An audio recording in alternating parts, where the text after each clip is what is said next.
बंदी छोड़ सतगुरु रामपाल जी परमेश्वर जी की जय हो। परमपिता परमात्मा सारी सृष्टि के रचनहार कुल मालिक असंख्य ब्रह्मांडों के स्वामी जगत गुरु तीनों लोकों में प्रवेश करके सबका भरण पोषण करने वाले राजाधिराज आत्माधार नाथों के नाथ देवों के देव महादेव सर्वेश्वर महेश्वर मृत्युंजय अजरो अमर आदि अनादि सनातनी प्रभु जगत पिता जगदीश्वर श्री श्री 1008 की उपाधि के वास्तविक अधिकारी अकाल मूरत शब्द स्वरूपी राम वासुदेव सर्वगतम ब्रह्म परम पूज्य प्रथम पूज्य परम संत परम पुरुष परम धनी परम दयालु सत्य कबीर हक्का कबीर अल्लाहु अकबर बाखबर अल्लाह ताला जगत के तारणहार जगत के मुक्तिदाता जगत के जगन्नाथ हारे के सहारे हिंदुओं के राम मुसलमानों के अल्लाह सिखों के वाहिगुरु ईसाइयों के मसीह दया के सागर दयानिधि करुणा के सागर करुणानिधि स्वयंभू परिभू संकट मोचन कष्ट हरण मंगल करण दुख भंजन अविगत कबीर निर्विकार निर्विषम परमात्मा अलय अलेख सतगुरु आदि अनादि सतगुरु असली मर्यादा पुरुषोत्तम असली राम असली कृष्ण असली घनश्याम असली मुरारी राजाओं के राजा महाराजाओं के महाराजा शहंशाहों के शहंशाह सम्राटों के सम्राट भगवानों के भगवान अल्लाहों के अल्लाह प्रभुओं के प्रभु मसीहाओं के मसीह सच्चे वाहिगुरु बाबाओं के बाबा पीरों के पीर सेठों के सेठ जगत सेठ सावड़सा सेठ सर्वगुण संपन्न अनंत कोटि कलाओं के स्वामी अनंत कोटि ब्रह्मांडों के नायक योगियों में महायोगी ध्यानियों में महाध्यानी सिद्धों में परम सिद्ध ज्ञानियों में तत्व ज्ञानी ब्रह्म ज्ञानी महाज्ञानी परम ज्ञानी सर्वश्रेष्ठ ज्ञानी विज्ञानी युवा कबीर समरथ कबीर असमवात अमित ओजा सच्चे रहनुमा करीम अल्लाह सुबहान अल्लाह दुनिया के अंतिम पैगंबर 8 सितंबर 1951 से गांव धनाना जिला सोनीपत हरियाणा भारतवर्ष की पावन भूमि पे प्रकट रियल कल की भगवान श्री नारायण साकार हरि श्री बाबा साहिब शब्द स्वरूपी राम संत श्रोमणी सतगुरु रामपाल जी परमेश्वर जी के चरण कमल में साध संगति से जुड़े हुए देश विदेश से आप और हम सभी सत्सेवक भाई बहनों का अनंत कोटि दंडवत प्रणाम। सत्साई भाई और बहनों, दया पूज्य गुरुदेव भगवान की सतगुरु रामपाल जी परमेश्वर जी की जिनके शुभ आशीर्वाद से विशेष आशीर्वाद से आप और हम सभी सत्सेवक भाई बहन साध संगति से जुड़कर पूज्य गुरुदेव भगवान के तत्व ज्ञान को आधार बनाकर अपनी आत्मा के कल्याणार्थ हेतु दृढ़ता के साथ मोक्ष प्राप्ति के लिए भक्ति मार्ग पर निरंतर आगे की ओर बढ़ रहे हैं। भाई और बहनों, इस कलयुग की बिचली पीढ़ी में पूज्य गुरुदेव जी के आशीर्वाद से साध संगतियों के माध्यम से ही भगत आत्माओं में इतनी दृढ़ता और इतना विश्वास अपने गुरुदेव भगवान के प्रति पैदा होता है। और ये साध संगति सतगुरु रामपाल जी परमेश्वर जी के यथार्थ 13वें कबीर पंथ का ट्रेनिंग सेंटर है। साध संगति से जुड़कर ही आत्मा पाक साफ हो सकती है, अपने गुरु को परमात्मा के रूप में जान सकती है, पहचान सकती है। और जब तक हम गुरु को हृदय से परमात्मा के रूप में स्वीकार नहीं करेंगे, गुरु को परमात्मा के रूप में स्वीकार करने का मतलब है गुरु के अलावा अन्य किसी का प्रकट दिवस नहीं मनाना, गुरु के अलावा अन्य किसी को दंडवत नहीं करना, गुरु के अलावा अन्य किसी का जयकारा नहीं लगाना। तो ये विधि केवल वर्तमान में साध संगतियों में ही है। और जब तक हम इस प्रकार से पतिव्रता पद पर रहकर भक्ति नहीं करेंगे, तब तक हम पूज्य गुरुदेव जी के चरणों में उनके हृदय में जगह नहीं बना पाएंगे। तो गुरुदेव भगवान की बहुत बड़ी मेहर है आप और हम सभी सत्सेवक आत्माओं के ऊपर। और जिन जिन आत्माओं को मोक्ष प्राप्ति करनी होगी या परमात्मा ने करवानी होगी, उन सभी आत्माओं को परमात्मा अंततः साध संगति से जोड़ देंगे। तो भाई और बहनों, पूज्य गुरुदेव जी के कर कमल से लिखित पवित्र पुस्तक मुक्ति बोध के ऊपर वीडियो बनाने की श्रृंखला जारी है। इसी श्रृंखला में आज हमारा ये 19वें नंबर का वीडियो है। प्रत्येक वीडियो में गुरुदेव भगवान के आशीर्वाद से आप और हमें भक्ति मार्ग से संबंधित बहुत सारी नई नई बातें पता चलती हैं। उन बातों को सुनकर हमारा विश्वास भक्ति पर दृढ़ हो रहा है। तो आपने पिछले एपिसोड में, पिछले वीडियो में आपने देखा कि मीराबाई की कथा जो गुरुदेव भगवान ने अपने कर कमल से लिखी है, उसमें गुरुदेव भगवान ने मीराबाई के विषय में बताया कि कैसे मीराबाई परमात्मा प्राप्ति के लिए प्रयास कर रही थी, कितनी दृढ़ता के साथ वो संघर्ष कर रही थी, कैसे मीराबाई को कबीर परमेश्वर जी की शरण प्राप्त हुई। और मीराबाई ने अपने विश्वास को दृढ़ करने के लिए श्री कृष्ण जी को रिझाया, उनको खुश किया। और कैसे श्री कृष्ण जी के रूप में स्वयं कबीर परमात्मा सतगुरु रामपाल जी भगवान प्रकट हुए और मीराबाई की प्रत्येक शंकाओं का समाधान किया, जिससे मीराबाई भक्ति मार्ग पर दृढ़ होकर लग गई। तो आज हम आगे से कथा की शुरुआत करते हैं। रात्रि में मीरा जी ने भगवान श्री कृष्ण जी का आह्वान किया। त्रिलोकीनाथ प्रकट हुए। कौन प्रकट हुए? त्रिलोकीनाथ। असली त्रिलोकीनाथ कबीर परमात्मा सतगुरु रामपाल जी भगवान है। 3 लोक। भाई और बहनों, जब 21 ब्रह्मांड के 3 लोकों की बात आती है तो गुरुदेव ने बताया कि 21 ब्रह्मांड के 3 लोक हैं, पाताल लोक, पृथ्वी लोक और ये स्वर्ग लोक। और जब बात आती है सृष्टि के तीनों लोकों की, तो उस समय काल का 21 ब्रह्मांड एक लोक बन जाता है, अक्षर पुरुष के 7 संख ब्रह्मांड दूसरा लोक बन जाता है, और ऊपर के 4 अविनाशी लोक, सतलोक, अलख लोक, अगम लोक और अनामी लोक, ये 4 लोक मिलकर तीसरा लोक बन जाता है। इस प्रकार सृष्टि की यह त्रिलोकी है। तो पूरी सृष्टि के जो त्रिलोकीनाथ हैं वे हैं कबीर भगवान सतगुरु रामपाल जी परमेश्वर। तो कौन प्रकट हुए? यहां गुरुदेव ने श्री कृष्ण जी का नाम नहीं लिखा, संकेत कर दिया त्रिलोकीनाथ प्रकट हुए। त्रिलोकीनाथ कबीर परमात्मा सतगुरु रामपाल जी भगवान मीरा को अपनी शरण में लेने के लिए, भक्ति पर लगाने के लिए श्री कृष्ण जी का रूप बनाकर प्रकट हुए। मीरा ने अपनी शंका समाधान के लिए निवेदन किया कि हे प्रभु, क्या आपसे ऊपर भी कोई परमात्मा है? एक संत ने सत्संग में बताया है, श्री कृष्ण जी ने कहा कि मीरा, परमात्मा तो है परंतु वह किसी को दर्शन नहीं देता। अब श्री कृष्ण जी इतनी आसानी से भला कैसे बता देगा? अपने ग्राहक इतनी आसानी से भला दुकानदार कैसे किसी दूसरी दुकान पर जाने देगा? लेकिन यहां तो स्वयं कबीर परमात्मा ही ये भूमिका कर रहे थे। हमने बहुत समाधि व साधना करके देख ली है। मीराबाई जी ने सत्संग में परमात्मा कबीर जी से यह भी सुना था कि उस पूर्ण परमात्मा को मैं प्रत्यक्ष दिखाऊंगा, सत्य साधना करके उसके पास शतलोक में भेज दूंगा। मीराबाई ने श्री कृष्ण जी से फिर प्रश्न किया कि क्या आप जीव का जन्म मरण समाप्त कर सकते हो? श्री कृष्ण जी ने कहा कि असंभव, कि मेरा खुद का जन्म मरण है।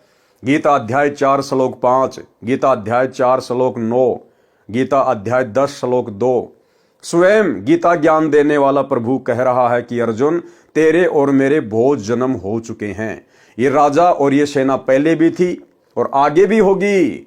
और ये ना सोच कि आगे तेरे जन्म नहीं होंगे या मेरे जन्म नहीं होंगे।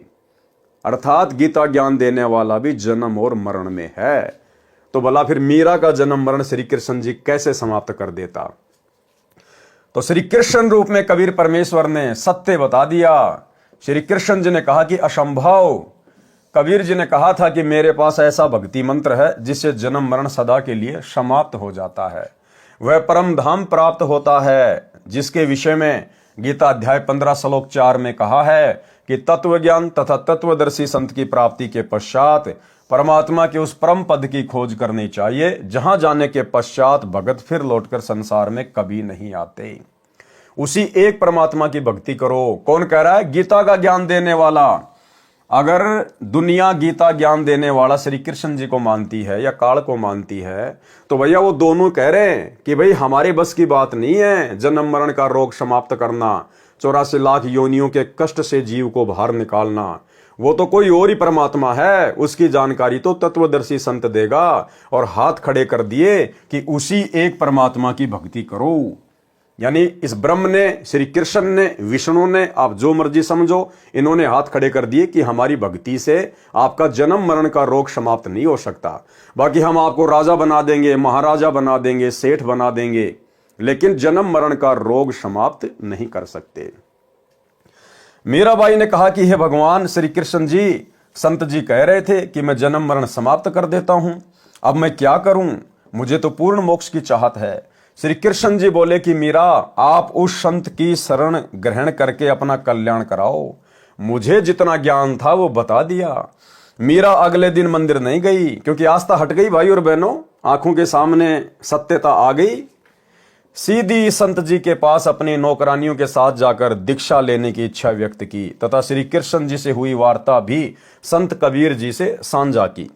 उस समय छुआछात चरम पर थी। ध्यान देना भाई और बहनों, उस समय छुआछात चरम पर थी। ठाकुर लोग अपने को सर्वोत्तम मानते थे।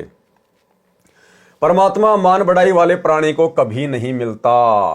और अगर मिल भी गया उसके संस्कार के कारण तो परमेश्वर उसको हृदय से स्वीकार नहीं करेगा। अर्थात जाति और धर्म का अभिमान करने वाला भगत कभी भी सतगुरु की शरण में आने के बाद सतलोक प्राप्त नहीं कर सकता। ये तो 650 साल पहले की बात है। उस समय कोई तत्व ज्ञान नहीं था, इसलिए लोग अभिमान किया करते थे जाति का। लेकिन आज सतगुरु रामपाल जी परमेश्वर जी की शरण में आने के बाद भी साध संगति के अभाव से ज्यादातर भगत भाई बहनों के अंदर अपने ब्राह्मण होने का, अपने ठाकुर होने का, राजपूत होने का अभिमान कूट कूट के भरा हुआ है। एक आपको नमूना दिखा देता हूं। मध्य प्रदेश का सतलोक आश्रम से जुड़ा हुआ एक सारनामी भगत है और किस प्रकार एक सतसेवक भाई के साथ में बदतमीजी से बात कर रहा है, अपने ठाकुर होने का अभिमान कर रहा है, गर्व कर रहा है। 3 मिनट की कॉल रिकॉर्डिंग में कोई 10 बार कह दिया कि मैं तो ठाकुर हूं, ठाकुर भगवान ने ठाकुर बनायो ठाकुर, और ठाकुर तो ठाकुर ही रहेगो, तेरे कहने से कोई चमार थोड़ी बन जावेगो, भगवान ने मोको ठाकुर बनायो ठाकुर। अब उस मूर्ख को यह नहीं पता कि किस भगवान ने तेरे को ठाकुर बनाया है। अरे इस काल भगवान ने ठाकुर बनाया है, चमार बनाया है, ब्राह्मण बनाया है, राजपूत बनाया है। इस कबीर परमात्मा ने किसी को ठाकुर नहीं बनाया। इस पूरी सृष्टि का ठाकुर वो खुद है और उसकी बराबरी कोई नकली ठाकर नहीं कर सकता। तो भाई और बहनों, साध संगति से ना जुड़ने के कारण जीव अपने अहंकार को समाप्त नहीं कर पाता है, अपनी असलियत से वाकिफ नहीं हो पाता है। तो एक छोटा सा सैंपल सतलोक आश्रम मैनेजमेंट हरियाणा से जुड़े हुए सारनामी भगत का। सोचिए, जब सारनामी भगत भाई बहनों का ये हाल है तो बाकी लोगों की हालत क्या होगी, सुनिए। हेलो। हाँ भगत जी, सब सही। क्या विचार है भैया प्रेमदास, तेरा विचार क्या है? कुछ भी नहीं है भगत जी, क्या विचार है? ऐसे क्यों कमेंट करके लिख रहा? मैं तो दीवान सिंह ठाकुर हूँ ही, तेरे कहने से ठाकुर थोड़ी कहूंगा मैं। भगवान ने मुझे ठाकुर बनाया तो ठाकुर ही रहूंगा। तो वही तो बात है भगत जी यार। ठाकुर ही हूँ मैं, क्या जमार थोड़ी हूँ। हाँ वही तो है, ठाकुर ही हूँ मैं, तो तेरे कहने से थोड़ी होगा यार। नहीं, तो तेरे कहने से मैं तेरे को ठाकुर बना दूंगा तो तू ठाकुर बन जाएगा क्या? नहीं बनना चाह भगत जी। रांड का केबल से पटेल कहेगी तो पटेल, दुनिया पटेल कहेगा तो बाजेगा वो। हाँ, के रान पटेल तो पटेल थोड़ी कहवाएगा। नहीं वही बात है। हाँ। भगवान ने मुझे ठाकुर के घर में जन्म दिया है। हाँ सही बात। तो ठाकुर ही कहलाऊंगा। शेर का बच्चा शेर कहलाएगा, गीदड़ थोड़ी कहलाएगा।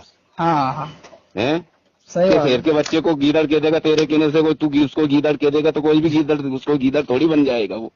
हाँ नहीं कहेगा भगत जी। है, तो मैं तो ठाकुर ही हूँ, ठाकुर के घर जन्म लिया है तो ठीक है भाई। अच्छी बात। तेरे कहने से कोई फर्क थोड़ी पड़ेगा मेरे को। सही बात है, और तू कुछ भी कहे भी देगा, मान लो मैं ठाकुर हूँ और तू कुछ भी बोलेगा तो उससे भी मेरे कुछ परिवर्तन नहीं पड़ना भाई। तो प्रेम है। हाँ तो तेरा नाम प्रेम ही रहेगा। मैं बलवान दास और ताकत दास धर दूंगा तो वो थोड़ी बनेगा कहने से। सही बात है। हाँ, प्रेमदास से ही पहचाना जाएगा भाई। तेरे परिवार ने जो तेरा नाम रख दिया वही चलेगा, मेरे कहने से नाम दूसरा थोड़ी परिवर्तन होगा। सही बात है। तो मैं तो वो ठाकुर के घर में जन्म लिया तो ठाकुर ही कहलाऊंगा यार। सही बात है। लेकिन परमात्मा तेरे के भी तो कोई दूसरा विचार हो तेरा तो मेरे से तर्क कर भाई। वो लाला दास है, देवी दास, वो खास आदमी, उनसे कर विचार, मेरे से क्यों बात करता है इसी। उनसे तो वो कह रहे थे तेरी सारी बातें तो वहाँ की जब खोल रहे थे। कहाँ पे? उनसे कोई सत्संगों में बता रहे थे। वो क्या बता रहे थे भाई? अब मुझे क्या करना, तू उनसे बात कर, मुझे क्या करना। तेरे खास है तो उनसे करे ना बात। मैं तो पहले भी तेरा लिए अच्छा था और आज भी अच्छा रहूंगा, और आने वाले समय में भी मैं कभी मिलूंगा तो अच्छे ही मिलूंगा तेरे को। तेरी बात करना कि हाँ यार दीवान दास ही था ये। भाई भगत जी दास नहीं हो आपके, यूँ थोड़ी लिखे तो यार भगत जी। ना कोई वो वीडियो डाले तो कमेंट में तो कोई भाई भगत जी परमात्मा की अपन ने दिया डालेगा। भाई भगत जी परमात्मा कौन है? अब अगर अपन अभी भी अब तो तू मेरे पास उस गुरुद्रोही का वीडियो डाल रहा तो मैं उसको देखना नहीं पसंद करता हूँ। गुरुजी ने उसको गुरुद्रोही घोषित कर रखा है। भाई तेरे कहने से कुछ थोड़ी होगा। वही तो कहा मैंने कि ठाकुर रहेगा वो तो ठाकुर ही रहेगा। जब मेरे परमात्मा ने उसको गुरुद्रोही घोषित कर दिया पवन दास को, तो तू उसको गुरु मानने या कुछ भी मान, मैं तो उसको गुरुद्रोही मानूंगा नहीं। मेरे लिए परमात्मा है वो जो कहेंगे उस पे चलूंगा, तेरी बातों पे थोड़ी चलूंगा मैं। भाई भगत जी परमात्मा ने भी गुरु घोषित नहीं करा है। सुन ले प्रेमदास। हाँ हाँ पहले मेरी सुन ले, बीच में नहीं बोला था कुछ भी। तो भाई और बहनों, परमेश्वर ने कहा कि जाति अभिमान करने वाला कभी भी परमात्मा को प्राप्त नहीं कर सकता। मीराबाई की परीक्षा के लिए कबीर जी ने संत रविदास जी से कहा कि आप मीरा राठौर को प्रथम मंत्र दे दो, ये मेरा आपको आदेश है। संत रविदास जी ने आज्ञा का पालन किया। अब विचार करो भाई और बहनों, कबीर परमेश्वर जी ने रविदास जी को ही क्यों चुना मीरा को नाम दीक्षा देने के लिए? अगर कोई ये समझे कि परमात्मा ये चेक करना चाहते थे कि मीरा के अंदर जाति अभिमान है या नहीं है, क्योंकि जाति अभिमान भक्ति में नहीं चलता है, तो परमात्मा कबीर जी ने रविदास जी के पास मीरा को भेज दिया, क्योंकि रविदास जी वेल नोन थे और सबको पता था कि ये चमार जाति से हैं। और रविदास जी ने भी कह दिया था मीरा को कि मीरा, मैं हूं चमार जाति से, और देख आज तो तू मुझे अपना गुरु धारण कर रही है, कल को ये समाज ना जाने तुझे क्या क्या ताने मारेगा, चमार से नाम ले आई, फलाना दिखना, और उस समय अगर तेरे मन में जरा भी दोष आ गया तेरी भक्ति बर्बाद हो जाएगी। तो मीरा ने कहा कि आप मेरे पिताजी, मैं आपकी बेटी, बाढ़ में जाओ संसार। अगर आज भक्ति नहीं करी, जाति पाति के चक्कर में उलझी रही, कल को यदि मैं गधी या कुतिया बन के घूमूंगी, ये ठाकुर समाज मेरे कहां काम आएगा, क्या मेरी इज्जत रक्षा करेगा? अब भाई और बहनों, विचार करने की बात है। जाति अभिमान को देखने के लिए या मान बढ़ाई को देखने के लिए ही कबीर परमेश्वर जी ने रविदास जी के पास मीराबाई को नहीं भेजा था, क्योंकि कबीर परमात्मा कौन से उस समय ब्राह्मण जाति में थे? कबीर परमात्मा भी तो जुलाहा जाति में थे। जुलाहा लोग तो उस समय इस तत्व ज्ञान के अभाव में चमार जाति से भी ज्यादा हे समझे जाते थे, घटिया समझे जाते थे। हालांकि परमेश्वर के मार्ग में, इस परमात्मा की सृष्टि में, उनके विधान में कोई जाति धर्म नहीं है, लेकिन अज्ञानी धर्मगुरुओं ने काल प्रेरणा से ये दीवारें समाज में खड़ी कर रखी हैं। तो कबीर परमात्मा उस समय खुद भी तो जुलाहा जाति में थे, एक भूमिका कर रहे थे। तो मात्र मीराबाई में जाति अभिमान को देखने के लिए रविदास जी के पास नहीं भेजा था।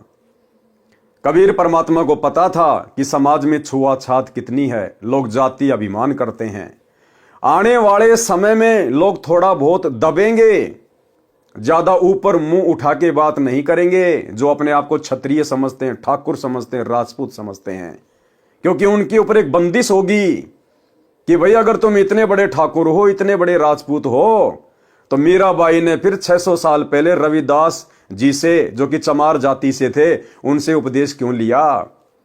ठाकुरों का गुरु तो चमार है। मीराबाई राठौड़ जाति से थी, ठाकुर थी, और उसने अपने आत्म कल्याण के लिए जाति पाति को नहीं देखा। रविदास जी से, चमार जाति के संत से जाकर उपदेश ले लिया। फिर तुम आज वर्तमान में क्यों जाति पाति के चक्कर में पड़े हो? तो ये बहुत सारे कारण थे भाई और बहनों। परमात्मा ने इसलिए स्वयं ही रविदास जी का रूप बनाया। रविदास जी ने मीराबाई को उपदेश नहीं दिया, क्योंकि रविदास जी तो एक भगत थे, और ये पांचों मंत्र की दीक्षा किसी भगत को देने के आदेश नहीं है इस परमात्मा के। किसी भी युग में इतिहास उठा के देख लो आप। 650 साल पहले धर्मदास जी परमात्मा के परम भगत थे, और कबीर परमात्मा ने धर्मदास जी को भी आदेश नहीं दिया पांचों मंत्रों की दीक्षा के लिए। धर्मदास के 80 साल की उम्र में जो पुत्र हुआ था चूड़ामणि और मुक्तामणि, परमात्मा ने उसको आदेश दिया था आगे दीक्षा देने के लिए, ना कि धर्मदास को। तो भला रविदास को कैसे आदेश दे देंगे? तो ये सारे खेल भाई और बहनों कबीर परमेश्वर ने स्वयं ही खेले थे। ये मेरा आपको आदेश है। संत रविदास जी ने आज्ञा का पालन किया। संत कबीर परमात्मा जी ने मीरा से कहा कि बहन जी, वो बैठे संत जी, उनके पास जाकर दीक्षा ले ले। बहन मीरा जी तुरंत रविदास जी के पास गई और बोली, संत जी दीक्षा देकर कल्याण करो। संत रविदास जी ने बताया कि बहन जी, मैं चमार जाति से हूं, आप ठाकुरों की बेटी हो, आपके समाज के लोग आपको बुरा भला कहेंगे, जाति से बाहर कर देंगे, आप विचार कर लें। मीराबाई अधिकारी आत्मा थी, परमात्मा के लिए मर मिटने के लिए सदा तत्पर रहती थी। बोली, संत जी आप मेरे पिता, मैं आपकी बेटी, मुझे दीक्षा दो, भाड़ में पड़ो समाज, भाड़ में पड़ो समाज। भाई और बहनों, गुरुदेव ने बताया कि भगत का और जगत का, यानी भगत समाज का और जगत समाज का हमेशा से 36 का आंकड़ा रहा है। उनके विचार कभी भी भक्ति मार्ग पर मेल नहीं खा सकते, कभी भी दिन और रात कभी एक नहीं हो सकते। इसलिए हमने इस भक्ति मार्ग पर यह ज्ञान समझने के बाद समाज की परवाह नहीं करनी चाहिए, लोक लाज में नहीं आना चाहिए। हमने अपने आत्म कल्याण की चिंता होनी चाहिए। बोली संत जी, आप मेरे पिता, मैं आपकी बेटी, मुझे दीक्षा दो, भाड़ में पड़ो समाज। कल को कुतिया बनूंगी तब ये ठाकुर समाज मेरा क्या बचाव करेगा। सत्संग में बड़े गुरुजी अर्थात कबीर जी ने बताया है कि कबीर कुलकर्णी के कारण, यानी समाज के कारण, परिवार के कारण, आन उपासना करने वाले रिश्तेदारों के कारण हंसा गया बिगोए, यानी उनकी लोक लाज में आकर, दबाव में आकर ये जीव, हंसा मानी जीव, जीव गया बिगोए, यानी इसने अपना जीवन नष्ट कर लिया। तब कुल क्या कर लेगा, ये समाज तेरा उस समय क्या करेगा जब 4 पांव का होए। 4 पांव का मतलब जानवर बन जाना, गधा, सुअर, कुत्ता, बैल बनना। उस समय तुझे उन दुखों से ये समाज कैसे बाहर निकालेगा। शब्दार्थ कबीर परमेश्वर जी सतर्क कर रहे हैं कि हे भगत, स्त्री, पुरुष जो कुल, परिवार व संसार की शर्म के कारण भक्ति नहीं करते, कहते हैं कि घर परिवार वाले व संसार के व्यक्ति मजाक करेंगे कि नाम दीक्षा लेकर दंडवत प्रणाम करते हो, अन्य देवी देवताओं की पूजा नहीं करते हो, श्राद्ध पिंडदान नहीं करते हो, तुम्हें शर्म आनी चाहिए। उन्होंने अपना मानव जीवन नष्ट कर लिया। भक्ति न करने से जब 4 पैर के पशु यानी गधे, कुत्ते, सुअर, बैल आदि बनोगे, तब ये कुल व संसार के व्यक्ति क्या बचाव करेंगे। भक्ति ने बचाव करना था, वो की नहीं, इसलिए भक्ति करो। संत रविदास जी उठकर संत कबीर जी के पास गए और सब बात बताई। परमात्मा बोले कि देर ना कर, ले आत्मा को अपने पाड़े में। उसी समय संत रविदास जी ने बहन मीरा को प्रथम मंत्र केवल 5 नाम दिए। ये 5 नाम शरीर में बने कमलों को खोलने वाले हैं, राधा स्वामी पंथ वाले नहीं हैं, तथा ना दामा खेड़ा वाले गद्दी से दिए जाने वाले हैं। उनसे भिन्न मोक्ष में सहयोगी मंत्र हैं। मीराबाई को बताया कि ये इनकी पूजा नहीं है, इनकी साधना है। इनके लोक में रहने के लिए, खाने पीने के लिए जो भक्ति धन चाहिए वह इन मंत्रों से ही मिलता है। गुरुदेव ने अन्य उदाहरण दिया कि साधना और पूजा में क्या अंतर होता है। जैसे हमें जल की आवश्यकता है, हम कहाँ गए, हैंडपंप के पास में गए, हमने हैंडपंप की साधना की। साधना यानी मजदूरी। हमने हैंडपंप को चलाया, ऊपर नीचे किया।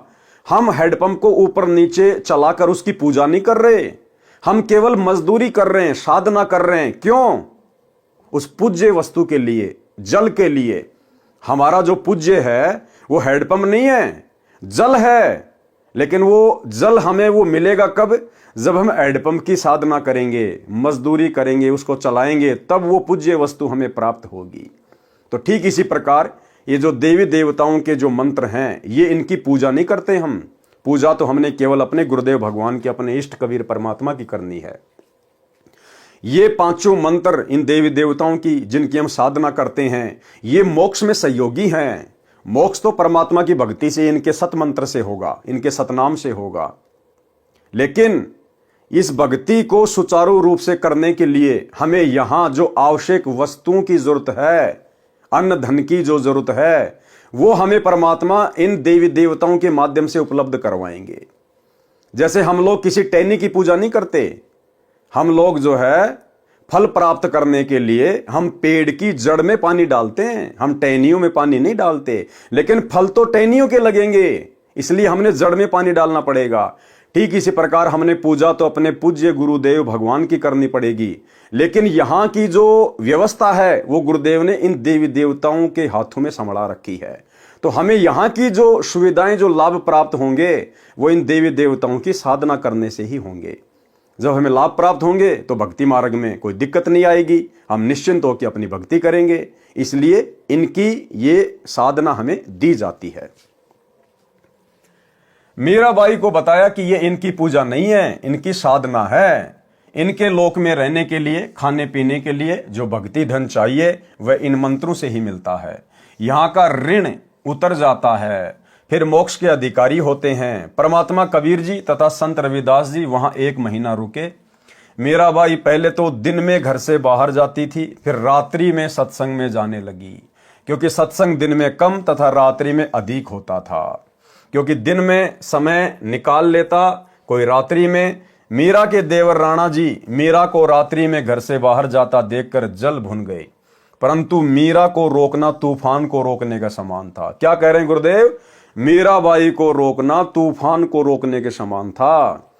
यानी आज की माता बहनों को भी भक्ति मार्ग पर इतनी दृढ़ता अपने अंदर पैदा करनी पड़ेगी अपने आत्म कल्याण के लिए। जो भक्ति करते करते भी अपने सास ससुर को, अपने पति का भय मानती हैं, उन माता बहनों को अपने गुरुदेव भगवान के ऊपर विश्वास करके इतनी दृढ़ता लानी पड़ेगी। परमात्मा ने बताया इस भक्ति के लिए तो ध्रुव पिटा, प्रहलाद पिटा, मीराबाई ने मार खाई, और 650 साल पहले हमारे गुरुदेव कबीर भगवान ने तरह तरह की यातनाएं सही, दुनिया की गालियां खाई, मार पिटाई खाई। फिर भला हमें अपने आत्म कल्याण के लिए 2-4 गालियां, 2-4 थप्पड़ मुक्के खाने में किस बात की परहेज? एक छोटा सा सत्संग गुरुदेव भगवान का, ये सत्संग हमें यही शिक्षा देगा। यदि हम दृढ़ता के साथ गुरुदेव भगवान के चरणों को पकड़ के बैठे रहे, यदि हम भक्ति को त्यागने का मन में विचार भी नहीं करेंगे, तो ये परमात्मा हमारी रक्षा करेगा, परमात्मा हमें संघर्ष में सफलता दिलवाएगा। तो एक छोटा सा सत्संग जो आप और हमें प्रेरणा देगा कि किस प्रकार से हमने भक्ति मार्ग पर सफलता के लिए दृढ़ता के साथ में संघर्ष करना चाहिए। सुनिए। ऐसे और भी बहुत से भक्त बताते हैं, ऐसे ऐसे व्याधि चलन लग गया। जब 100 का नोट पाया, एक माई कह रही थी जी मैं पति तो नाम नहीं ले रहा, बाधा भी करता था। समागम आ गया, करौथे आश्रम में जब हम सत्संग करते थे तो मैंने अपने पति से कहा कि मैं सत्संग में जाऊंगी, मैंने 100 रुपये दे दे। ये 10 वर्ष पहले, 8-9 वर्ष पहले की बात है। वो कहने लगा मैं तेरे को 54 नहीं दूं, और तू तीसरे दिन झोला ठावे और वहां चली जाती है। वो कहने लगी मैं कोई गलत जगह जाती हूँ। 60-65 साल की उम्र की बुढ़िया थी, और तेरे बेटे जान लग रहे वहां पर। बेटे तो अपनी कमाई करें, वो ले जाते हैं किराया। मैं किराया मान ले उनसे मांग भी लूं तो नखरे करता है, क्योंकि बेटे अलग हो रहे हैं, उनसे थोड़ा द्वेष रखता है, उनसे कैसे ले लेगी, वहां जाओ भी नहीं।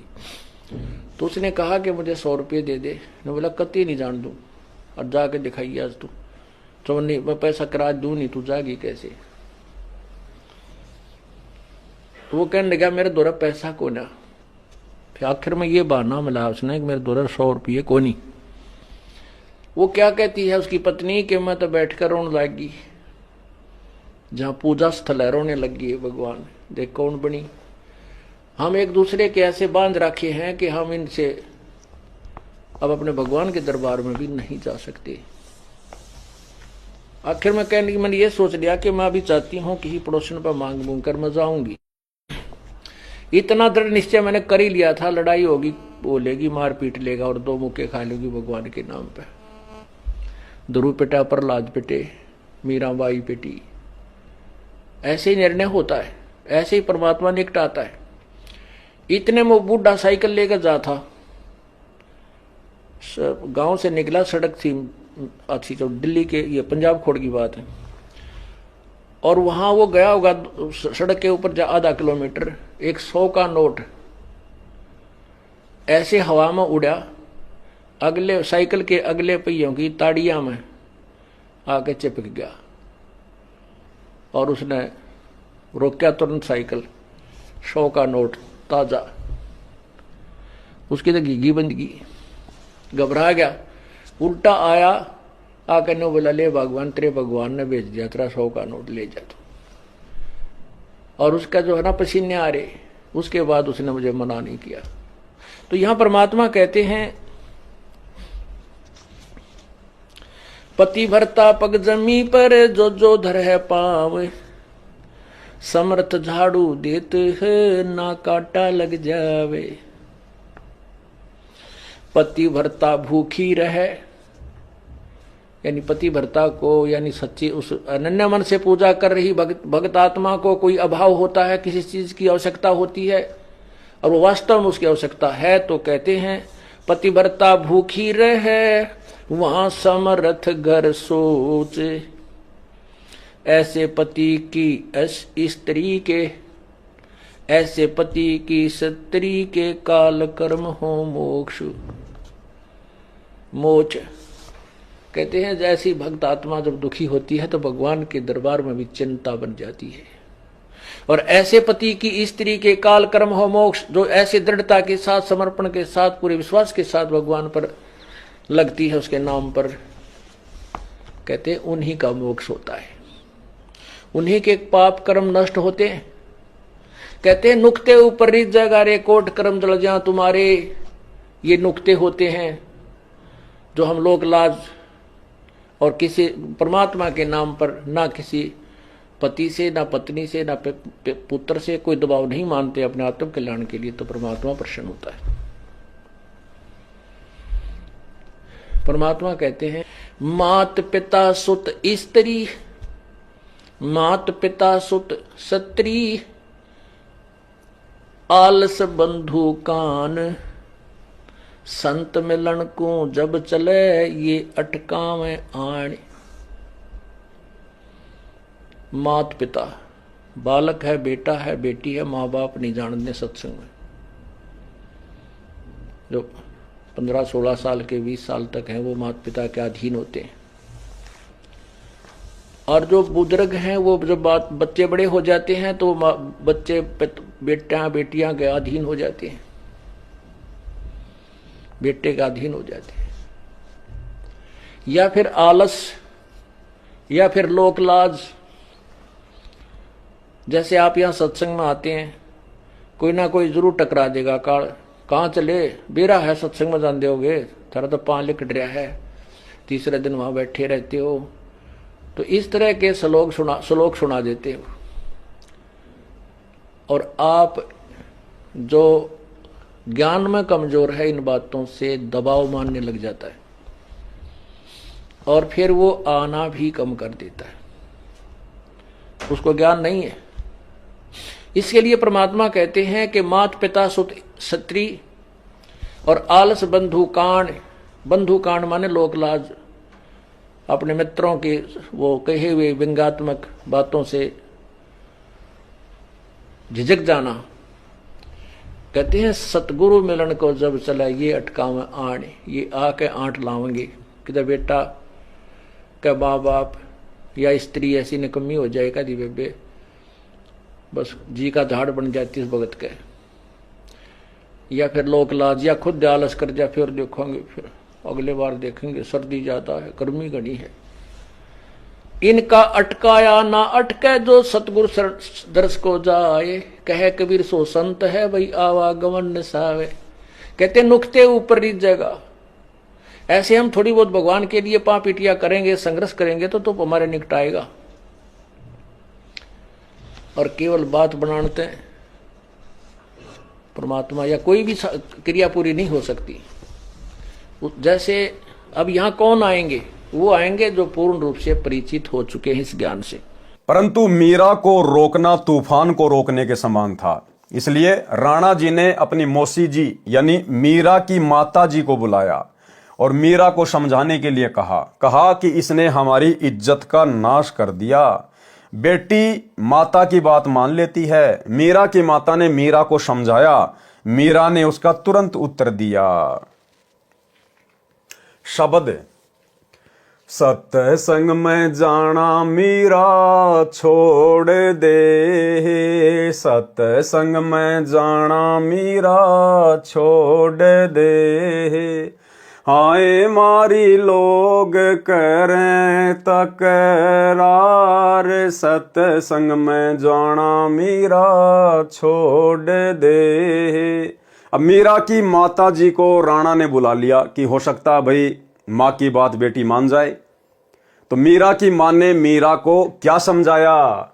सत्संग में जाना मीरा छोड़ दे, सत्संग में जाना मीरा छोड़ दे।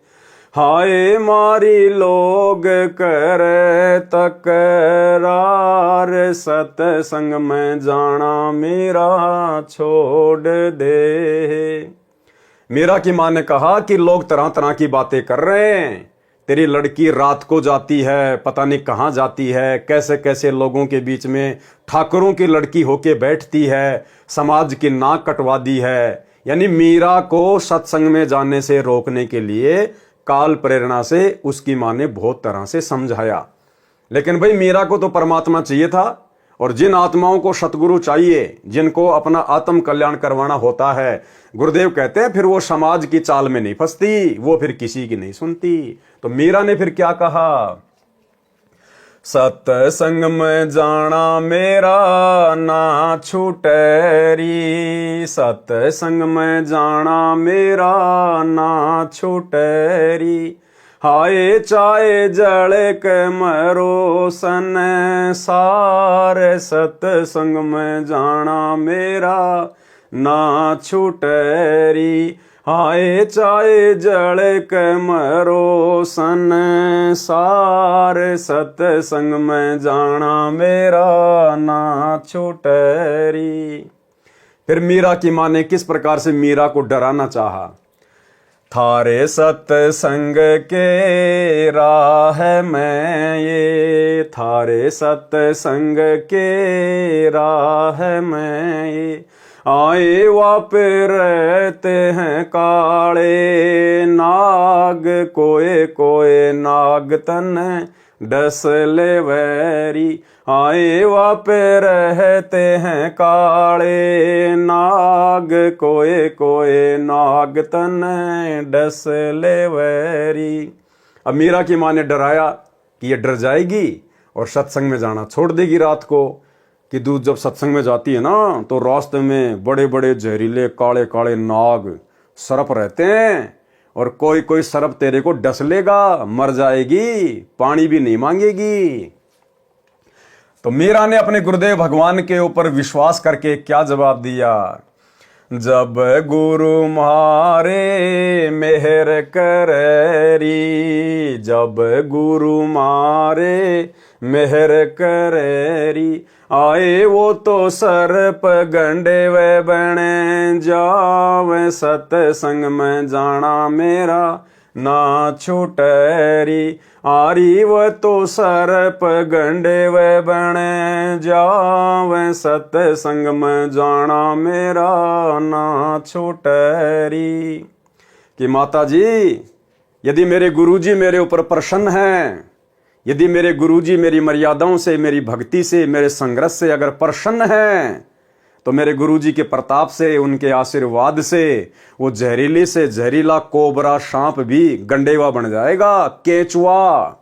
बारिश के टाइम पे छोटे छोटे आते हैं ना वो केचुए, जो किसी को काटते नहीं, किसी को खाते नहीं, उनमें जहर नहीं होता। तो मीरा ने कहा कि मेरे गुरुजी इतने समर्थ हैं, इतने शक्तिशाली हैं, वो जहरीले से जहरीला सर्प भी केचुआ बन जाएगा मेरे गुरुजी के आशीर्वाद से। अब भाई और बहनों, विचार करने की बात है, लिख कौन रहे शब्द को, सतगुरु रामपाल जी भगवान। अब आप विचार कीजिए, यदि हम मर्यादित भक्ति करेंगे, हम भगत, यदि हम भगत मर्यादित भक्ति करेंगे, गुरु के आशीर्वाद में चलेंगे, उनके वचन में चलेंगे, और यहां मीराबाई इतने विश्वास के साथ कह रही है, और किया परमात्मा ने उसके साथ, उसके जहर को परमात्मा ने अमृत में बदल दिया। तो मीरा ने कहा कि वो सांप भी केचुआ बन जाएगा मेरे गुरुजी के आशीर्वाद से। तो भाई और बहनों, विचार करो, ऐसा परम संत, ऐसी महान शक्ति क्या सतलोक आश्रम करोथा में और सतलोक आश्रम बरवाला में बॉडीगार्डों की फौज रखेगा? तो विचार करो, वो बॉडीगार्ड कौन थे? गुरुदेव भगवान की बॉडी की रक्षा के लिए, जिस भगवान की बॉडी नहीं है, जो भगवान पांचों तत्व के शरीर में नहीं है। हम रोज नित्य नियम में पढ़ते हैं, वाणी संख्या 23 या 24 में, गरीब ऐसा सतगुरु हम मिल्या, तेज पुंज के अंग और झिलमिल नूर जहूर है, नर रूप श्वेत रंग। गरीब ऐसा सतगुरु हम मिल्या, तेज पुंज की लोय, लोय मानी शरीर, जिनका शरीर तेज पुंज का है, मुझे ऐसे गुरुदेव भगवान मिले हैं। तन मन अर्पू शीस को होनी होय सो होय, और फिर हम पढ़ते हैं, गरीब ऐसा सतगुरु हम मिल्या, बेपरवाह अबंध, परमहंस पूर्ण पुरुष, रोम रोम रविचंद। तो ऐसा सतगुरुदेव भगवान जिनका नूरी शरीर है, 5 तत्व का शरीर नहीं, हाड़ मांस की जिनकी बॉडी नहीं, जो शब्द स्वरूपी है, क्या ये परमात्मा अपनी बॉडी की सुरक्षा के लिए बॉडीगार्ड रखेगा? और वो भी 10-10, 15-15 बड़ी बड़ी बंदूकें, स्टेन गन, एक बार में 12-12 गोलियां निकाले। तो गुरु को मानुष मानने के कारण, अपने जैसा हाड़मास का पुतला मानने के कारण, और जो लोग गुरुजी के साथ में रहा करते थे, जिनको हम परम भगत मानते हैं, बहुत बड़े बड़े सेवादार मानते हैं, उन लोगों ने गुरु को अपने जैसा हाड़मास का पुतला मानने के कारण उन लोगों ने गुरुजी की सुरक्षा के लिए, कि कहीं गुरुजी को कोई टपका ना दे, कहीं गुरुजी को कोई मार ना दे, उन लोगों ने अपनी छोटी और घटिया सोच आधार से गुरु को मानुष मानकर उन बंदूकों का इंतजाम किया था। बॉडीगार्ड बने फिर रहे थे, और बॉडीगार्ड बनने के बाद भाई और बहनों फिर मान बढ़ाई और अहंकार तो प्रथम है। दास देखा करता था सतलोक आश्रम बरवाड़ा में, बंदूक यहां लगा के पिस्तौल और नीचे का मुंह दिखा के चला करते थे कि भक्तों को दिखे कि मैं गुरुजी का बॉडीगार्ड हूं। ये मान बढ़ाई पैदा करती हैं ये चीजें। इस परमेश्वर को आवश्यकता नहीं है। अरे जो तीनों लोकों में प्रवेश करके सबकी सुरक्षा करता है, सबका धारण पोषण करता है, उसको सुरक्षा की आवश्यकता है क्या? इसको सिक्योरिटी की आवश्यकता है क्या? तो ये तो गुरु को मानुष मानने के कारण उन बड़े बड़े परम भक्तों ने अपनी छोटी सोच आधार से ये क्रियाक्रम सेट कर रखा था। अब आने वाले समय में जब इस परमेश्वर की समर्थता, इसकी महत्वता, इस परमेश्वर की शक्ति जब पूरे संसार में होगी, पूरे ब्रह्मांड में होगी, वो तो ऑलरेडी पहले से है ही, उसी की शक्ति से सब कुछ चल रहा है। लेकिन आप और हमारी बुद्धि विकसित नहीं है, इसलिए हम नहीं समझ पा रहे। जब आप और हमारी बुद्धि विकसित होगी, हम इस परमेश्वर को पहचानेंगे परमात्मा के रूप में, तो इनका कोई बॉडीगार्ड नहीं होगा, इनका कोई सिक्योरिटी गार्ड नहीं होगा। हां, व्यवस्था बनाए रखने के लिए जरूर जो है भाई बहन सेवादार के रूप में रहेंगे, लेकिन वो लंबी लंबी बंदूकें लेके नहीं, क्योंकि पता चल जाएगा ये तो शब्द स्वरूपी राम है। 1 सेकंड में शरीर को नष्ट कर ले, 1 सेकंड में ये अपने शरीर को धारण कर ले। इसको मारने में कौन समर्थ है? तो परमेश्वर की समर्थता का जब ज्ञान हो जाएगा तो फिर जीव अपनी सोच आधार से ऐसी हरकत नहीं करेगा। तो मीरा बाई ने कहा कि माताजी मुझे क्या डरा रही हो? मेरे परमात्मा, मेरे सतगुरु के रहते सहते मुझे सांप लड़ जाए, और लड़ भी जाएगा तो मेरा कुछ बिगाड़ नहीं पाएगा। परमात्मा उसके जहर को पानी बना देगा, मेरे को शीतलता ही देगा। फिर उसकी मां ने और तरीका अपनाया, थारे सत्संग के राह में ये, थारे सत्संग के राह में हाय वापे रहते हैं बबरी शेर, कोए कोए शेर तन खा ले वैरी, आए वापे रहते हैं बबरी शेर, कोए कोए शेर तन खा ले वैरी।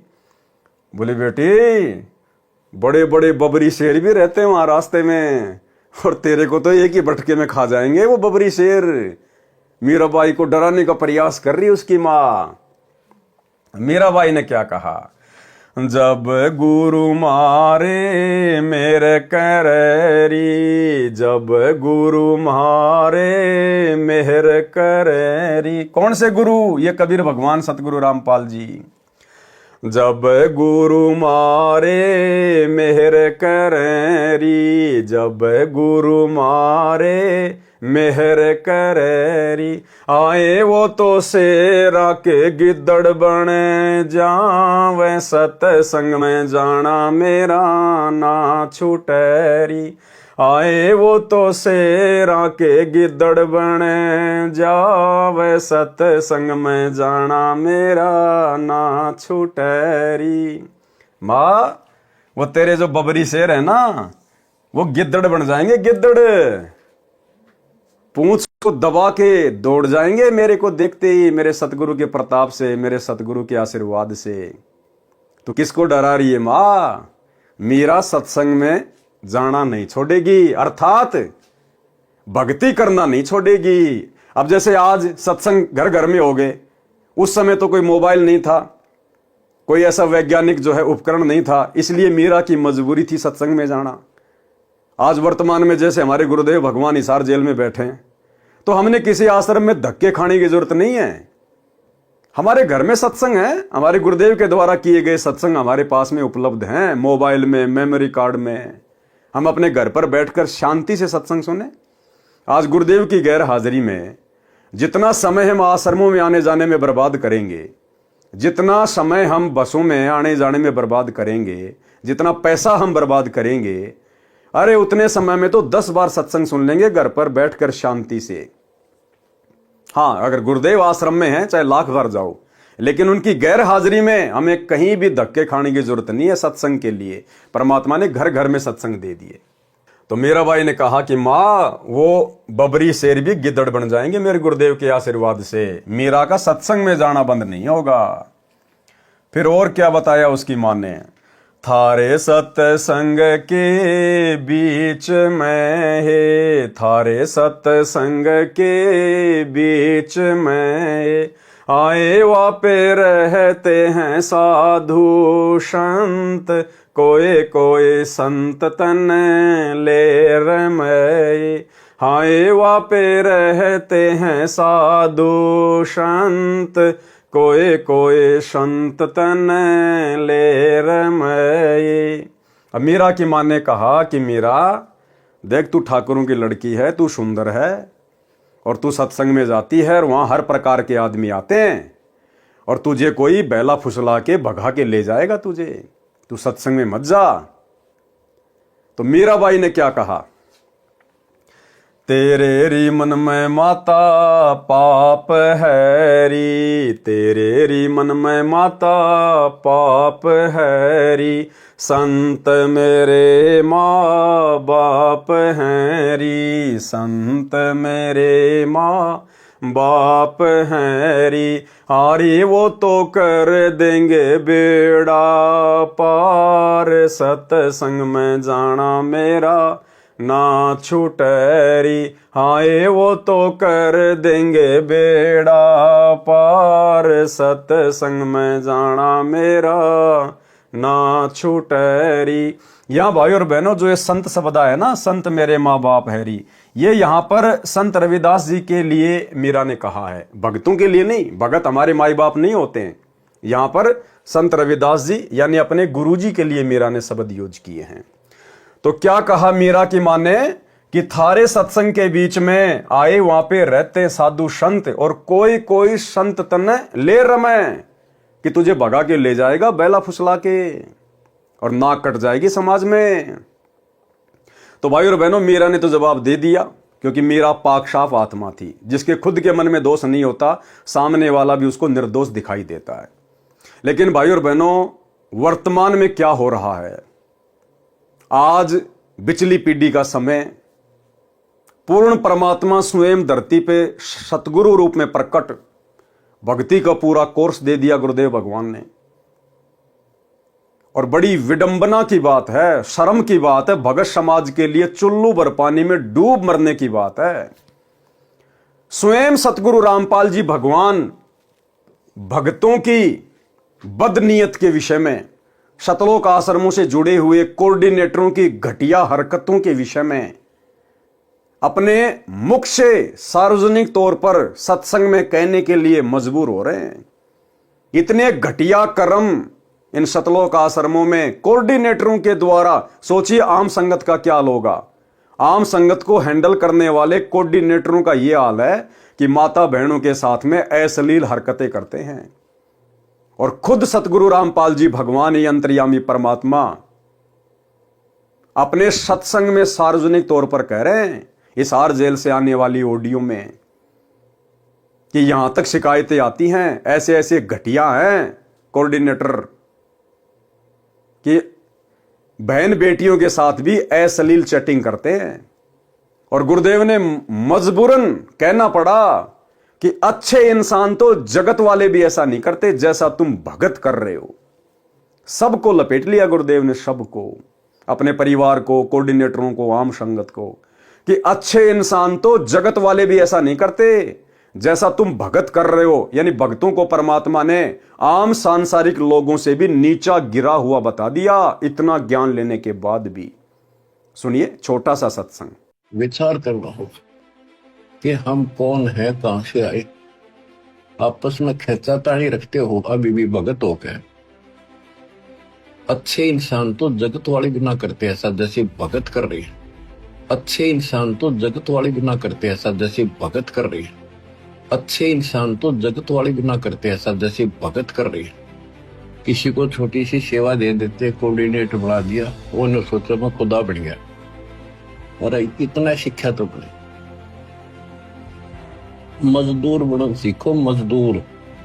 और कई देखा है कि कोऑर्डिनेटर या जिसकी जो भी व्यवस्था लगाई जाती है, व्यवहार भी ठीक नहीं करते, धमकान लग जाते, फुरकान लग जाते। और कुछ ऐसी भी शिकायतें आई हैं जो बहन बेटियों के साथ गलत मैसेज भी डालते हैं। तो वो दुष्ट लोग ना तो कोऑर्डिनेटर के योग्य है, ना वो भगत के योग्य। और कुछ ऐसी भी शिकायतें आई हैं जो बहन बेटियों के साथ गलत मैसेज भी डालते हैं। तो वो दुष्ट लोग ना तो कोऑर्डिनेटर के योग्य है, ना वो भगत के योग्य। और कुछ ऐसी भी शिकायतें आई हैं जो बहन बेटियों के साथ गलत मैसेज भी डालते हैं। तो वो दुष्ट लोग ना तो कोऑर्डिनेटर के योग्य है, ना वो भगत के योग्य।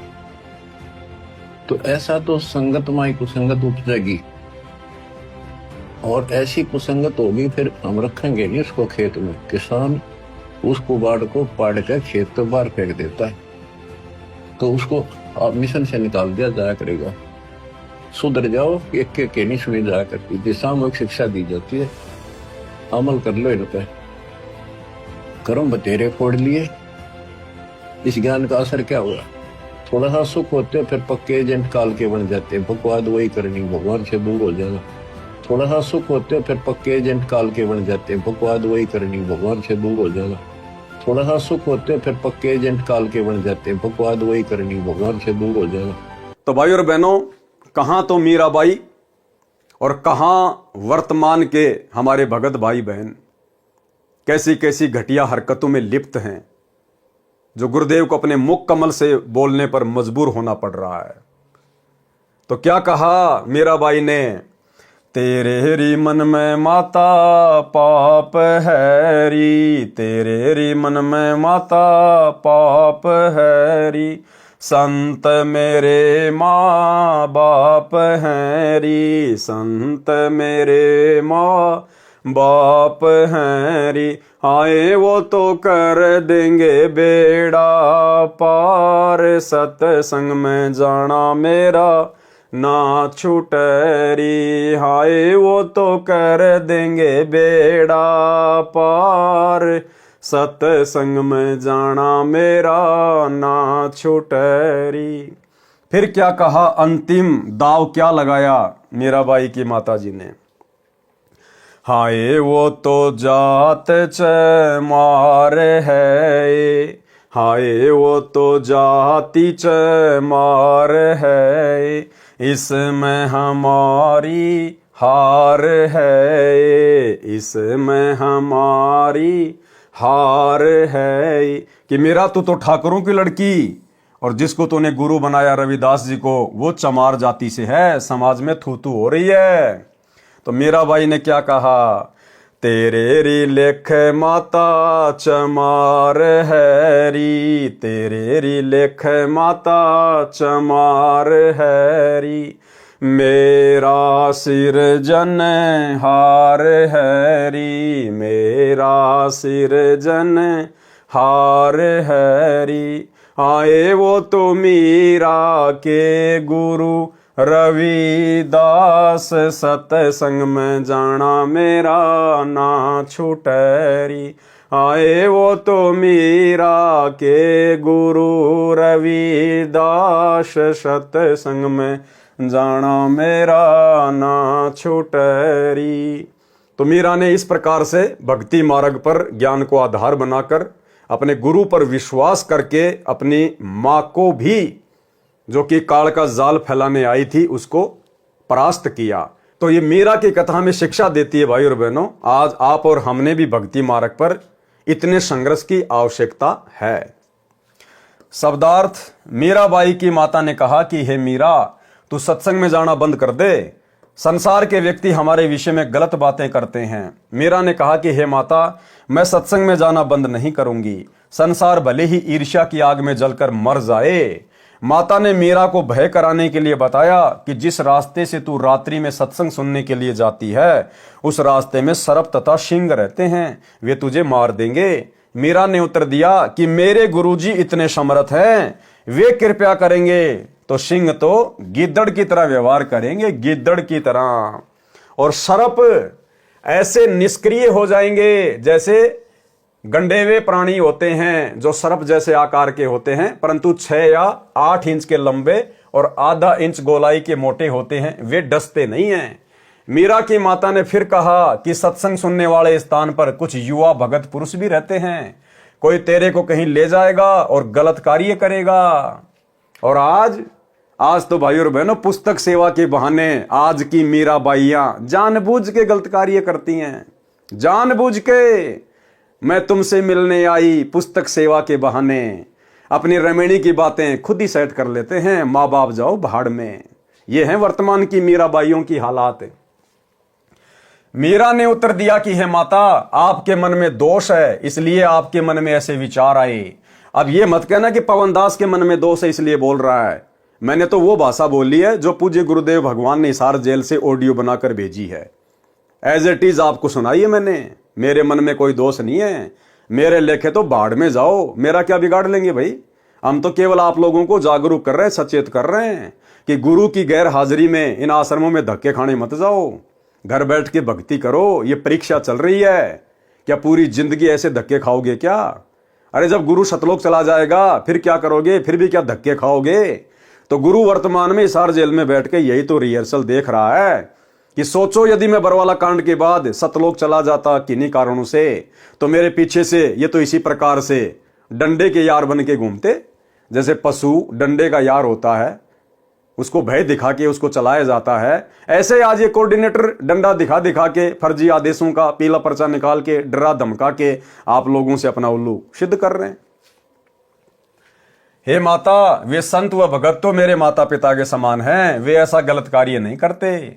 मीरा की माता ने छुआछात के कारण मीरा को रोकना चाहा, कहा कि हे मीरा, तेरा गुरु रविदास तो अनुसूचित जाति का चमार है, इससे हम राजपूतों की बेइज्जती हो रही है, सत्संग में जाना बंद कर दे। मीरा ने कहा कि हे माता, आपके विचार से मेरे गुरुजी अनुसूचित जाति के चमार हैं, मेरे लिए तो मेरे परमात्मा हैं, मैं उनकी बेटी, वे मेरे पिता हैं, सत्संग में जाना बंद नहीं होगा। कुछ वर्ष के पश्चात अपने देवर के अत्याचारों से परेशान होकर घर त्याग कर वृंदावन में चली गई। यानी मीरा ने घर छोड़ा, लेकिन विशेष परिस्थितियों में, जब बात हद से ज्यादा बढ़ गई, बेचारी भक्ति नहीं कर पा रही थी, तब कहीं जाकर मीरा ने घर छोड़ने का निश्चय किया। और भाइयों और बहनों, मीरा के घर छोड़ने से उस घर पर कोई दिक्कत नहीं आनी थी, लेकिन आज आप और हम भगत भाई बहनों ने संघर्ष करना है।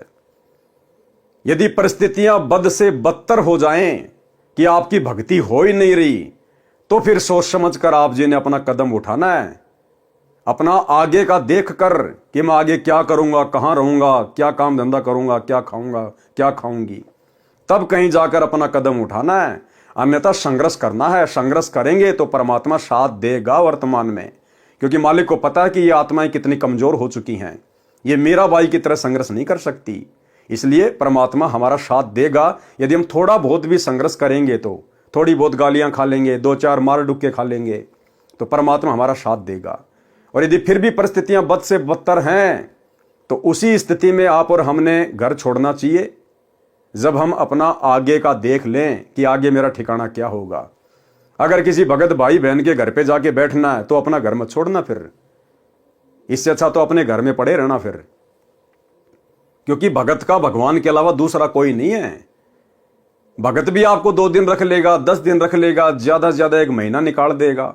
हो सकता है आपको शर्म के मारे ना बोले, लेकिन उसके अंदर फिर वही बातें चलना शुरू हो जाएंगी कि मैंने तो आफत मोल ले ली, मैंने इसको नहीं बुलाना चाहिए था।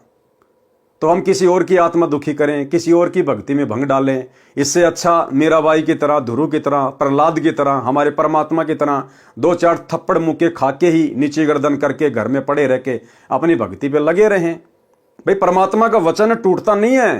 परमात्मा कहते हैं राम नाम रटते रहो जब तक घट में प्राण, और कभी तो दीनदयाल के भिनक पड़ेगी कान।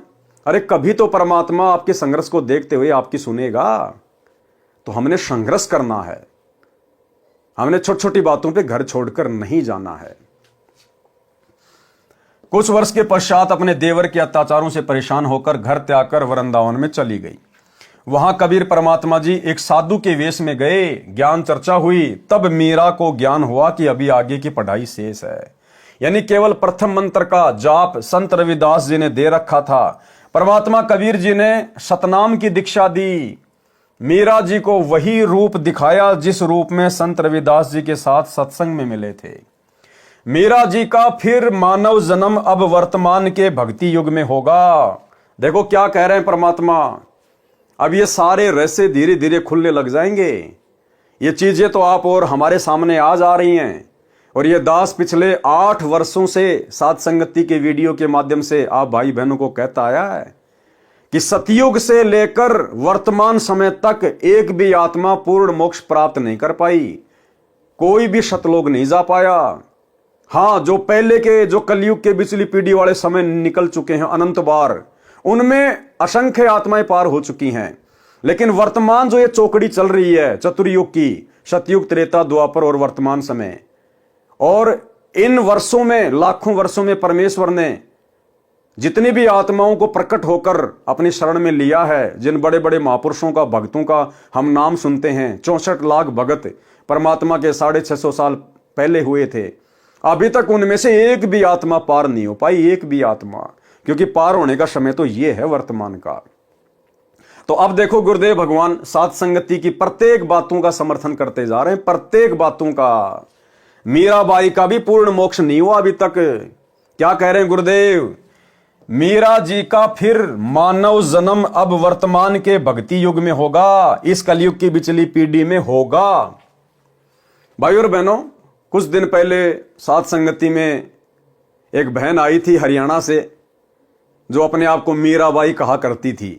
तो भाई और बहनों, वो नकली मीराबाई है, वो वास्तव में मीराबाई नहीं है। उसने अपने विषय में झूठ फैलाया था कि मैं मीरा की आत्मा हूं, मीरा की आत्मा हूं। गुरुदेव क्या कह रहे हैं? उसका जन्म अब होगा, अभी हुआ नहीं है, यानी अब हो चुका होगा वर्तमान में। क्योंकि गुरुदेव ने मुक्ति बोध को लिखा कब? अपने जेल जाने के बाद, यानी 2014 के बाद गुरुदेव ने मुक्ति बोध को लिखा है। तो गुरुदेव कह रहे मीरा का मानव जन्म अब भक्ति युग में होगा। अब वर्तमान में हो सकता है हो चुका होगा ये पुस्तक लिखने के बाद। अगर हो चुका होगा तो मीरा तो मुश्किल से 7 या 8 वर्ष की होगी, और जबकि वो तो 60 साल की थी। और उसके बाद थोड़े समय के लिए वो सात संगति में आई, अपने आप को मीरा उसने घोषित किया, और कुछ समय बाद सात संगति से भी भाग गई और पंजाब के अमृतसर में जाकर गुरुद्वारे में बैठ गई। उसने अमृत छक लिया, यानी संत रामपाल जी के चरणामृत से उसका पेटा नहीं भरा, और पंजाब के अमृतसर में जाके गुरुद्वारे में जाकर सरदार नहीं बन गई। वो कटार वगैरह धारण कर ली, सर पे पगड़ी वगैरह धारण कर ली, और वहां पे अमृत छक लिया उसने। तो वो मीरा की आत्मा नहीं है। मीरा की आत्मा के विषय में परमात्मा क्या कह रहे हैं? मीरा जी का फिर मानव जन्म अब वर्तमान के भक्ति युग में होगा। अगर हो चुका होता तो परमात्मा कह देते कि मीरा आ चुकी है। लेकिन क्या कह रहे हैं गुरुदेव? मीरा जी का फिर मानव जन्म अब वर्तमान के भक्ति युग में होगा। तीनों नाम की दीक्षा मिलेगी, मोक्ष उसकी मर्यादा पर निर्भर करेगा। यानी गारंटी नहीं है कि अगर मीरा जी का वर्तमान में मानव जन्म हो गया, उसको शरण मिल गई, सार नाम मिल गया तो पार हो जाएगी। क्या कह रहे हैं गुरुदेव? मोक्ष उसकी मर्यादा पर निर्भर करेगा। इसलिए चाहे वर्तमान में नानक जी परमात्मा की शरण में आओ, चाहे मीराबाई आओ, चाहे धन्ना जी आओ, चाहे कोई कितने बड़ा महापुरुष या भगत जिनके नाम हैं, पंडित रामानंद जी, धर्मदास जी, सर्वानंद जी, नीरू नीमा, ये जितनी भी आत्माएं सब वर्तमान में आएंगी गुरुदेव की शरण में। तो गुरुदेव कह रहे शरण में आने से बात नहीं बनेगी भैया, मर्यादा फर्स्ट है। अगर मर्यादा में रहेंगे तो मोक्ष प्राप्त करेंगे, चाहे मीरा हो चाहे धर्मदास हो। तो इस भक्ति मार्ग में मर्यादाओं की कितनी बड़ी भूमिका है। और काल मर्यादा ही तुड़वाता है सबसे पहले, क्योंकि परमात्मा से दूर करने का सबसे अच्छा तरीका है भगत की मर्यादा तुड़वा दो। और बरवाला कांड के बाद गुरुदेव भगवान जो हमारी परीक्षा ले रहे हैं, आप सबको पता है, सतलोक आश्रम मैनेजमेंट हरियाणा ने, गुरुदेव के परिवार ने, इन कोऑर्डिनेटरों ने एक भी भगत की मर्यादा सुरक्षित नहीं छोड़ी, एक भी भगत की। सारे भक्ति विरुद्ध उल्टे काम और गुरु जी का ही नाम ले लेके संगत से करवा डाले। काल ने ये तो कहा था, जाओ जोग जीत संसारा, जीव न माने कहा तुम्हारा, तुम्हारा नाम ले वाद बधाऊं और याविद जीवों को बरमाऊं। कि तेरा ही नाम ले लेके कि गुरु जी का आदेश, गुरु जी का आदेश, पीड़ा पर्चा आ गया, गुरु जी का आदेश, और शब की मर्यादा तोड़वा दूंगा। और गुरुजी का नाम ले लेके 2019 में कांग्रेस को वोट डलवा दिए, सपोर्ट करवा दिया। 2024 में बीजेपी को वोट डलवा दिए, सपोर्ट करवा दिया। नरेंद्र मोदी की रैलियों में धक्के खिला दिए। गांव धनाना में 1 करोड़ रुपए की लागत से भक्तों के दान से बैडमिंटन का स्टेडियम बना दिया, गुरुजी की मर्यादा तोड़वा दी।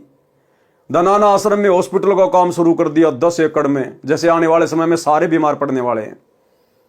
गुंडों की सीबीआई जांच के समर्थन में बैठा दिया, 5 लाख रुपए दे दिए राजपूत करणी सेना को। जाट आरक्षण में भक्तों को बैठा दिया, बिरानी आग में झोंक दिया, करोड़ों रुपए चंदे के रूप में दे दिए। गोहाना जाट धर्मशाला का 5वां फ्लोर बनवा रहे हैं जो 1 करोड़ रुपए में बनेगा। और दुनिया भर की नोटंकी पाखंड जिनकी कोई गिनती नहीं है। तो काल का यही तो सूक्ष्म दाव था जो सफल हो गया। और जो गुरुदेव के हीरे मोती लाल थे, जिनके लिए परमात्मा चारों युगों से भटक रहे हैं, जो विशेष आत्माएं हैं गुरुदेव की, परमात्मा ने उन आत्माओं को बरवाला कांड के बाद साध संगतियां शुरू करवा के उनकी भक्ति मर्यादा सुरक्षित रखवाने के लिए पहले साध संगति से जोड़ दिया। तो साध संगति में जितने भी भगत भाई बहन जुड़े हुए हैं, आज चाहे उनकी आर्थिक स्थिति कैसी भी क्यों ना है, उनका शरीर रूप रंग कैसा भी क्यों ना है, आप और हम परमेश्वर की उन महानतम आत्माओं में से हैं। ये कोई मान बढ़ाई के लिए नहीं कह रहे हम। हमें पता है हकीकत क्या है, सच्चाई क्या है, कैसे परमात्मा ने अपनी आत्माओं को काल के जाल से सुरक्षित रखा साध संगतियां शुरू करवा के। मीरा जी का फिर मानव जन्म अब वर्तमान के भक्ति युग में होगा। तीनों नाम की दीक्षा मिलेगी। मोक्ष उसकी मर्यादा पर निर्भर करेगा। भैया अगर मर्यादा में रहेगी तो मोक्ष होगा, नहीं तो फिर 84 में जाएगी। यदि आजीवन विश्वास के साथ मर्यादा में रहकर तीनों नामों का जाप करती रही तो मोक्ष निश्चित है। वृंदावन में भी मीरा की आस्था श्री कृष्ण में कुछ कुछ थी। क्या कह रहे हैं परमात्मा? जब मीरा घर बार छोड़ के वृंदावन चली गई थी तो मीरा की आस्था उस समय श्री कृष्ण जी में थी, थोड़ी थोड़ी।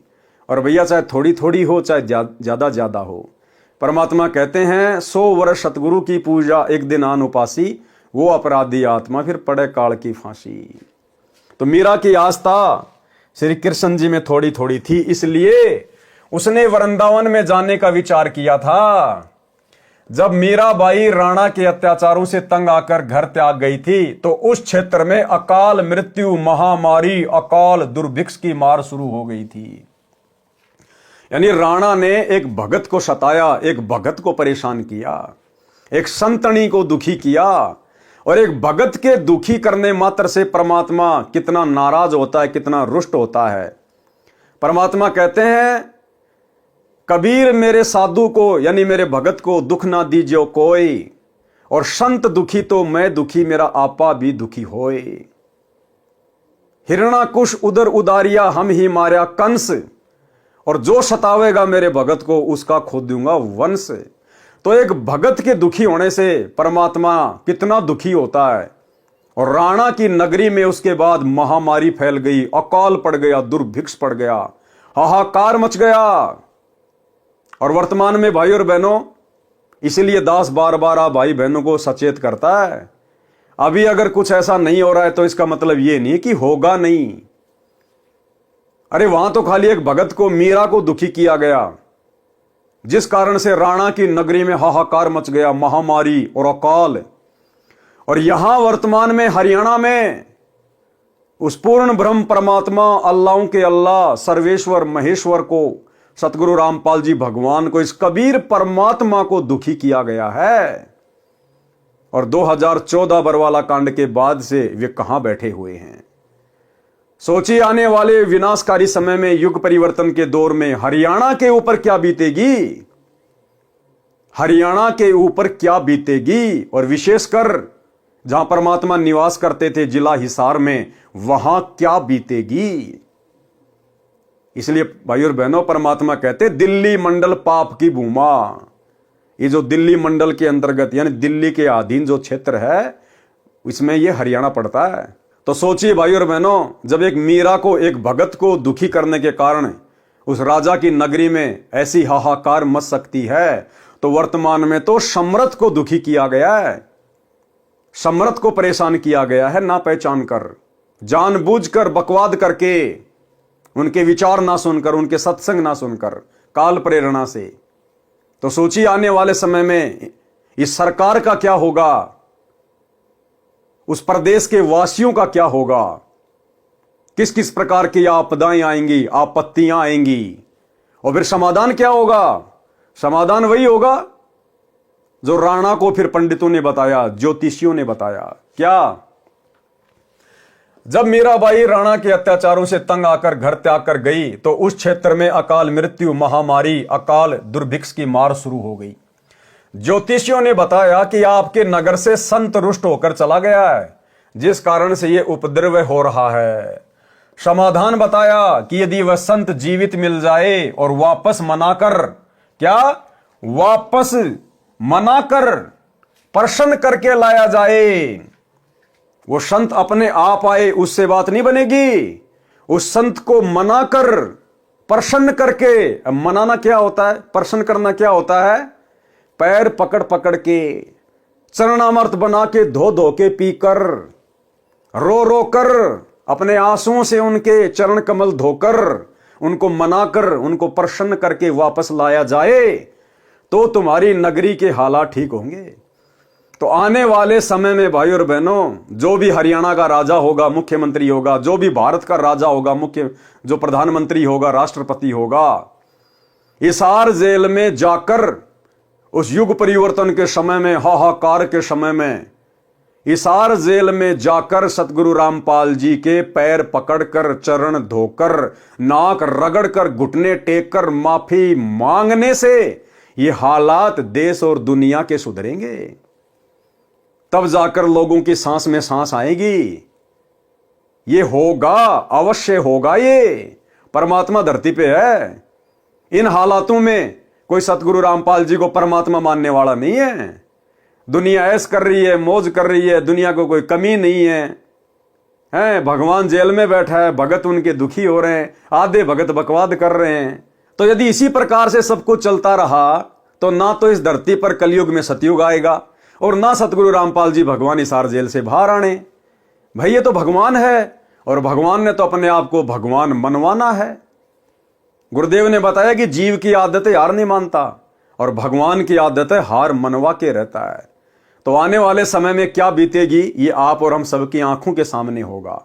वर्तमान में भले जो लोग गुरुदेव के सत्संगों से अपरिचित हैं, उनकी महिमा से अपरिचित हैं, वो भले इन बातों को मजाक में लें, लेकिन हकीकत यही है।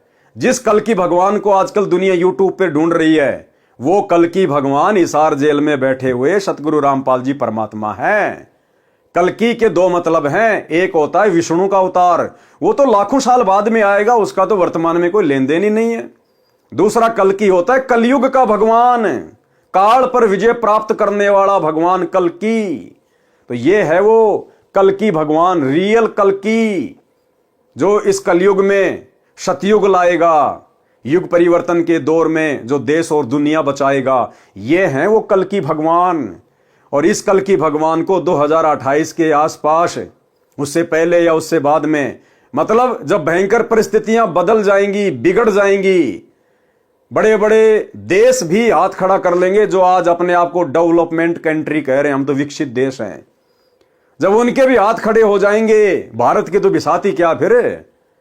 और उस समय फिर पता चलेगा कि इन परिस्थितियों में कौन सहायता कर सकता है, कौन काबू पा सकता है, इस प्रकृति के ऊपर किसका डंडा है। तब पता चलेगा कि हिसार जेल में बैठी हुई परम शक्ति है। तो उस समय इन राजनेताओं को मजबूरन घुटने टेकने पड़ेंगे, वहां मनाना पड़ेगा, प्रसन्न करना पड़ेगा। तो भाई और बहनों, आप और हमें तो दृढ़ विश्वास है, और नहीं है तो हो जाना चाहिए। हमने इस भक्ति मार्ग पर जरा भी गफलत नहीं करनी है। परिस्थितियां चाहे कैसी भी हों, कैसी भी बिगड़े, आप और हमारा तो बाल भी बाका नहीं होगा अगर इसी प्रकार से गुरु मर्यादा में रहकर, अपने गुरु को इष्ट मानकर, घर को आश्रम बनाकर अगर इस भक्ति मार्ग पर लगे रहे तो। बाकी दुनिया का उस समय क्या होगा क्या नहीं होगा वो तो फिर हम अपनी आंखों से ही देखेंगे। ज्योतिषियों ने बताया कि आपके नगर से संत रुष्ट होकर चला गया है, जिस कारण से यह उपद्रव हो रहा है। समाधान बताया कि यदि वह संत जीवित मिल जाए और वापस मनाकर प्रसन्न करके लाया जाए तो वह आशीर्वाद देकर सब ठीक कर सकता है। वह आशीर्वाद देकर सब ठीक कर सकता है। और उस समय भी भाई और बहनों, मीरा ने कुछ भी ठीक नहीं करना था। मीरा तो भगत थी, आशीर्वाद देने का तो कोई सवाल ही पैदा नहीं था। उस समय भी परमात्मा ने ही ठीक करना था, इसी कबीर परमेश्वर ने ठीक करना था। अगर मीरा वापस भी आ जाती तो।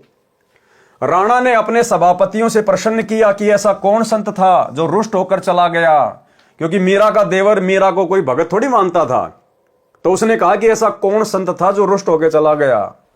राणा का चाचा यानी मीरा का पितसरा यानी चाचा ससुर भवन सिंह राणा का महामंत्री था, और इस भवन सिंह ने परमात्मा कबीर जी से नाम उपदेश भी ले लिया था तथा परमात्मा का भगत था। मीराबाई के साथ भौम ने भी संत रविदास जी से नाम लिया था। भौम को यानी भवन को एक नौकर राजा ने दे रखा था, उस नौकर ने भी उस समय संत रविदास जी से नाम लिया था। वे पहले मीरा के साथ बैठकर परमात्मा की चर्चा घंटों किया करते थे। भवन मीरा को बेटी की तरह तथा साध्वी की तरह सम्मान देता था, परंतु अत्याचारी भतीजे राजा से डरता था। मीरा को सांत्वना देता था कि भक्तों का भगवान रक्षक है। मीरा के चले जाने के पश्चात भवन तथा नौकर बहुत रोते थे, याद करते थे। भौम ने राजा को बताया कि मीरा संत थी। उस राणा को मीरा के चाचा ससुर भवन ने बताया कि मीरा संत थी, वह चली गई, इस कारण से यह सब अनिष्ट हो रहा है। राणा ने कहा कि उसे कौन ला सकता है। अब देखो, फिर भी अहंकार, फिर भी घमंड, फिर भी अहंकार, फिर भी घमंड। वो राणा खुद जाने को तैयार नहीं हुआ। अगर वो सैनिक या कोई और राणा के आदेश से मीरा को ले भी आते तो भी परमात्मा दया नहीं बख्शता, क्योंकि मैन अत्याचारी कौन था जिसके अत्याचार से दुखी होकर मीरा वृंदावन गई थी, उसको जाना पड़ेगा, उस राजा को, उस राणा को जाना पड़ेगा। लेकिन वो शेर तो आदेश दे रहा कि कौन ला सकता है मीरा को, यानी अभी उसको आवश्यकता नहीं थी, अभी वो दुखी नहीं था, जनता दुखी हो रही थी। राणा ने कहा कि उसे कौन ला सकता है, मैं कभी उसे कष्ट नहीं दूंगा, प्रतिज्ञा करता हूं। 2 सिपाही जो मीरा की निगरानी के लिए छोड़ रखे थे, मीरा के साथ छाया की तरह साथ रहने का आदेश राणा ने दे रखा था। मीरा की प्रत्येक गतिविधि पर नजर रखने को कहा था। दोनों मीराबाई से ज्ञान चर्चा सुना करते थे, उसके कष्ट में रोया करते थे, कहते थे कि बहन विश्वास रखो, परमात्मा सब देख रहा है। मीरा के अचानक चले जाने से उसकी दशा भी खराब थी, घंटों रोते थे। उन दोनों ने खड़ा होकर सभा में कहा कि हम मीरा को लौटा ला सकते हैं यदि जिंदा मिल गई तो। राजा ने कहा कि यदि नहीं आई तो क्या करोगे? वे बोले कि हम भी लौट कर नहीं आएंगे। अब देखो कितना अभिमान था उसके अंदर। कह रहा यदि मीरा नहीं आई तो फिर तुम्हारे साथ में क्या होना चाहिए, यानी फिर तुम्हारे को सजा मिलेगी। अभी भी उसमें अहंकार। तो भाई और बहनों, आज वर्तमान में सतगुरु रामपाल जी भगवान उस युग परिवर्तन के दौर में जनता के हाथ पैर जोड़ने से नहीं आएंगे। जो मुख्य लोग हैं, जो देश की व्यवस्था को संभालते हैं, जो राजा लोग हैं, मंत्री प्रधानमंत्री हैं, वो जब जाएंगे रोएंगे, गिड़गिड़ाएंगे। और ये उस समय गिड़गिड़ाएंगे जब सारी सत्ता, सारी हेकड़ी जब इनके हाथ से निकल जाएगी, जब इन राजनेताओं की खुद की जान के ऊपर बात आएगी ना कि अब तुम्हारे प्राण नहीं बचेंगे, उस समय ये गिड़गिड़ाते हुए जाएंगे हिसार जेल में अपने बाप के चरणों में नाक रगड़ने के लिए।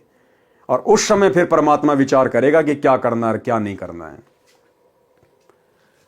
उन दोनों ने खड़ा होकर सभा में कहा कि हम मीरा को लौटा ला सकते हैं यदि जिंदा मिल गई तो। राजा ने कहा कि यदि नहीं आई तो क्या करोगे? वे बोले कि हम भी लौटकर नहीं आएंगे। दोनों मीराबाई की खोज में निकले। पता चला कि बहुत सारे संत स्त्री पुरुष वृंदावन में रहते हैं। वहां मीराबाई मिल गई। लौट चलने की प्रार्थना की। बताया कि राजा के राज में उपद्रव हो रहे हैं। ब्राह्मणों ने बताया है कि मीरा वापस आएगी तो सब ठीक होगा। राणा ने कहा है कि आगे से मीरा को कोई कष्ट नहीं दूंगा, आप चलो। मीरा ने कहा कि भाई अब नहीं जाऊंगी। उन्होंने कहा कि यदि आप नहीं चलोगी तो हम प्रतिज्ञा करके आए हैं कि यदि मीरा जीवित मिल गई तो हमारी बात को मान लेगी। राणा ने कहा कि यदि नहीं आई तो क्या करोगे? हमने कहा है कि हम भी नहीं आएंगे। बहन जी, हमारे परिवार की ओर देखकर चलो। मीराबाई बोली कि यदि मैं संसार छोड़कर गई होती तो भी तो लौट जाते। सिपाहियों ने कहा कि फिर तो लौटना ही था। उसी समय मीरा ने एक तारा वाला यंत्र उठाया, परमात्मा की स्तुति करने लगी। आंखों से प्रेम के आंसू बहने लगे। उसी समय श्री कृष्ण जी की मूर्ति में समा गई। अब श्री कृष्ण जी की मूर्ति में समाने वाली भाई और बहनों उस समय मीरा नहीं थी। अरे मीरा तो एक भगत थी बेचारी। मीरा तो एक भगत थी, उसमें कोई रिद्धि सिद्धि थोड़ी थी, कोई जंत्र मंत्र थोड़े जानती थी वो। उस समय कबीर परमात्मा सतगुरु रामपाल जी भगवान मीरा के रूप में बैठे हुए थे। मालिक अंतर्यामी, उनको पता था कि सैनिक आ रहे हैं और परमात्मा ने उस समय वो लीला घटित करनी थी। यानी आज आप और हमें ये विश्वास दिलाना था कि मीरा की आस्था, मीरा की श्रद्धा परमात्मा से उपदेश लेने के बाद भी थोड़ी थोड़ी श्री कृष्ण जी में थी। अन्यथा अगर मीरा भी मान लो अगर रिद्धि सिद्धि वाली हो गई थी और यदि उसने अपनी मर्यादा तोड़ दी और जादू जंत्र करके अगर श्री कृष्ण जी की मूर्ति में समा गई तो इससे भी यही सिद्ध होता है कि मीरा कबीर परमात्मा के उपदेश को फॉलो नहीं कर पाई, उनके ज्ञान को अच्छे से नहीं समझ पाई। मीरा की आस्था श्री कृष्ण जी से हट नहीं पाई। अन्यथा श्री कृष्ण जी की मूर्ति में समाने का क्या मतलब था? अपने परमात्मा का वैसे ध्यान करती रहती, जमीन में समा जाती। श्री कृष्ण जी की मूर्ति में समाने का क्या मतलब था? यानी गुरुदेव भगवान आप और हमारी आंखें खोलने के लिए कि मीरा कितनी अच्छी आत्मा थी, कितना संघर्ष किया, परमात्मा उसके कितना साथ थे। लेकिन परमात्मा भी उस समय फेल हो जाता है जब ये जीव जरा सी भी आस्था अपने गुरु से हटाकर, अपने परमात्मा से हटाकर किसी अन्य देव में लगा लेता है। 100 वर्ष सतगुरु की पूजा एक दिन आन उपासी, वो अपराधी आत्मा फिर पड़े काल की फांसी। तो आप और हमारे लिए शिक्षा है, एक उदाहरण पेश किया गुरुदेव ने मीरा का रूप बना के और उस मूर्ति में समाकर, क्योंकि मीरा की श्री कृष्ण में आस्था समझो मूर्ति में समा गई, बात एक ही है। तो आप और हमें शिक्षा देना चाह रहे हैं गुरुदेव भगवान की, वर्तमान में तुम मीरा जितनी भी गलती मत कर देना। जहां आशा तहां बाशा होई, मन कर्म वचन सुमरियो सोई। अगर ये भक्ति करते करते इस कलयुग की पिछली पीढ़ी में अगर तुम्हारी अपने गुरु के अलावा किसी अन्य में जरा सी भी आस्था रह गई, जैसे आज सतलोक आश्रमों से जुड़े हुए 90% भगत भाई बहनों की थोड़ी सी नहीं, आधी नहीं, पूरी की पूरी आस्था उस दाढ़ी मूंछ वाली कबीर जी की समझे जाने वाली नकली फोटो में है। यानी वही बात है भाई और बहनों, जहां से परमात्मा ने उठाया था संगत वहीं जाके खड़ी हो गई। पहले देवी देवताओं को छोड़ने को तैयार नहीं थी, अब उस दाढ़ी मूंछ वाले कबीर जी की मुर्दा फोटो को छोड़ने को तैयार नहीं है। अब क्या करे भगवान? परमात्मा समझा सकता है, रो सकता है, प्रमाण दे सकता है, सीना फाड़ के नहीं दिखाएगा कि मैं कबीर हूं तुम्हारा गुरु। तो ये तो हमने तत्व ज्ञान को आधार बनाकर ही समझना पड़ेगा। तो आप और हमारा सौभाग्य साथ संगति से जुड़े हुए भाई बहनों का, जो परमात्मा ने आस्था और श्रद्धा का नामो निशानी खत्म कर दिया किसी अन्य देव में, महादेव में, और वो दाढ़ी मूंछ वाली कबीर जी की फोटो को परमात्मा ने हम सभी सत्सेवकों में प्रेरणा करके टूक टूक करवा दिया, फड़वा दिया, सोशल मीडिया पर वीडियो बनवा दिए दूसरे लोगों को भी संदेश देने के लिए। तो ये साथ संगति गुरुदेव भगवान का विशेष मिशन है, 13वां यथार्थ कबीर पंथ है। उसी समय मीरा जी ने एक तार वाला यंत्र उठाया, परमात्मा की स्तुति करने लगी, आंखों से प्रेम के आंसू बहने लगे। उसी समय श्री कृष्ण जी की मूर्ति में समा गई। दोनों नौकरों ने लौटकर राणा को सभा में बताया। उस समय राजा अपने महामंत्री भवन के साथ शिकार खेलने जाने वाले थे। भौम तलवार तीर लेकर तैयार था। उसके घोड़े को भगत नौकर पकड़कर खड़ा था। यानी जो भगत था, वो जो नौकर था वो भगत बन गया था, वो भवन के घोड़े को पकड़ के खड़ा था। भवन मंत्री सभा में बैठा था। नौकरों से राजा ने प्रश्न किया कि मिली मीरा? नौकरों ने कहा कि मिली थी, मना कर दिया। भगवान की मूर्ति में समा गई। राजा अहंकारी था, उसने कहा कि बाहर जाकर चरित्रहीन हो गई होगी, मुसलमान खत्म कर लिया होगा, इसलिए धरती में गड़ गई। जब जानता वो संत थी, ऊपर आकाश में स्वर्ग में जाती। उस अहंकारी राजा ने और परमात्मा की प्यारी आत्मा के विषय में, मीरा के विषय में क्या कुशब्द कहे कि जब जानता वो भगत थी, जब ऊपर आकाश में जाती स्वर्ग में, जमीन में गड़ गई, कोई मुसलमान खत्म कर लिया होगा। यानी टोंट कसा, व्यंग कसा कि उस समय मानता कि वो संत थी, भगत थी, जब ऊपर उड़ के जाती। अब भाई और बहनों, परमात्मा फिर अपने भगत की बेइज्जती सहन नहीं कर सकता। उसी समय परमात्मा भवन के रूप में प्रकट हो गए वहां पर। मीराबाई के चाचा के रूप में, भवन के रूप में परमात्मा प्रकट हो गए। उस भवन को नहीं पता चला कि मैं कौन हूं और अब मेरे रूप में सारा खेल कौन खेलने वाला है। तब जानता वो संत थी, जब ऊपर आकाश में स्वर्ग में जाती। उस समय भवन भगत खड़ा हुआ और बोला, हे अपराधी। अब हमने पहले क्या पढ़ा, वो तो बहुत डरता था वो अपने भतीजे से। वो जो भवन था, महामंत्री था उसका, वो अपने भतीजे से डरता था। लेकिन उस समय क्या हुआ, तुरंत खड़ा हुआ बड़ी सभा में और क्या कहा अपने भतीजे को कि हे अपराधी। उस समय भाई और बहनों, वो सारी भूमिका, वो सारा रोल कबीर परमात्मा सतगुरु रामपाल जी भगवान ने अपने हाथ में ले लिया। जिस प्रकार आपने कबीर सागर के सरलार्थ में पढ़ा कि हनुमान जी द्रोणागिरी पहाड़ को उठाकर लंका ले गए। गुरुदेव ने क्या बताया, वो उठाता हुआ हनुमान दिखाई दे रहा था, लेकिन सूक्ष्म रूप में हनुमान जी के हाथों के नीचे हाथ किसने दिए? इसी कबीर परमात्मा सतगुरु रामपाल जी भगवान ने। तो इसी प्रकार वो बोलता हुआ तो भवन दिखाई दे रहा था, लेकिन उस समय वो रोल कबीर परमात्मा सतगुरु रामपाल जी ने अपने हाथ में ले लिया। उसी समय भवन भगत खड़ा हुआ और बोला, हे अपराधी, उस देवी के लिए ऐसे कटे जले शब्द ना बोल। यदि वह ऊपर चली जाती तो भी तूने नहीं मानना था, तेरा पाप नहीं मानने देता। मैं जा रहा हूं स्वर्ग में, देख ले। भौम सबके सामने घोड़े पर सवार हो गया, तलवार भी हाथ में थी। घोड़ा ऊपर को उठने लगा तो नौकर रोने लगा कि मालिक, मैं कैसे अकेला इस अन्यायी के राज्य में रह सकूंगा, मुझे भी साथ ले चलो। यूं कहते कहते नौकर भगत ने घोड़े की पूंछ पकड़ ली, वह भी घोड़े से लटक कर ऊपर चल दिया। घोड़े, जूतों व गुलाम सहित भवन स्वर्ग गया। ये सारा खेल कबीर भगवान का, कबीर परमात्मा का। ये सारा खेल भाई और बहनों पूज्य गुरुदेव भगवान का। अब आगे आपको पता चलेगा कि भवन बेचारा कितना दिल का कमजोर था और कितना भय मानता था अपने भतीजे से। और भवन कैसे घोड़े पे चढ़कर स्वर्ग चला जाएगा, और क्यों जाएगा भाई भवन स्वर्ग में? वो स्वर्ग की भक्ति कर रहा था क्या? वो तो कबीर परमात्मा की भक्ति कर रहा था। हमारे को तो स्वर्ग में जाना ही नहीं। लेकिन परमात्मा ने यहां फिर यह साबित किया मीराबाई की तरह कि भवन की आस्था भी स्वर्ग में थी, उसकी आस्था भी श्री विष्णु जी में थी। भले नाम रविदास जी से ले रखा था, भले मंत्र ये वाले जाप करता था, लेकिन आस्था मूल ज्ञान के अभाव में, भक्ति के कंप्लीट कोर्स के अभाव में उन आत्माओं की आस्था अपने उन्हीं इष्ट देव में रही। कोई श्री कृष्ण जी को मानता, कोई शंकर को मानता, कोई माता जी को मानता।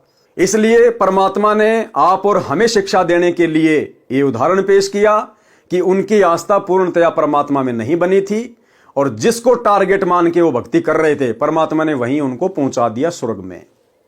और उस अहंकारी राजा के सामने इस प्रकार की लीला दिखा के परमात्मा ने उसको भी भरी सभा में नीचा दिखाना था कि हो सकता है इस अन्यायी का थोड़ा बहुत अहंकार टूट जाए। यूं कहते कहते नौकर भगत ने घोड़े की पूंछ पकड़ ली, वह भी घोड़े से लटक कर ऊपर चल दिया। घोड़े, जूतों व गुलाम सहित भवन स्वर्ग में गया। विशेष एक नित्यानंद जी महाराज गांव माजरा जिला रोहतक में जटेला तालाब पर साधना किया करते थे। जटेला तालाब 4 गांव की सीमा पर माजरा की सीमा में है। गांव है माजरा, बिगावा, बास, अचीना आदि आदि। ये दादरी जिले के हैं।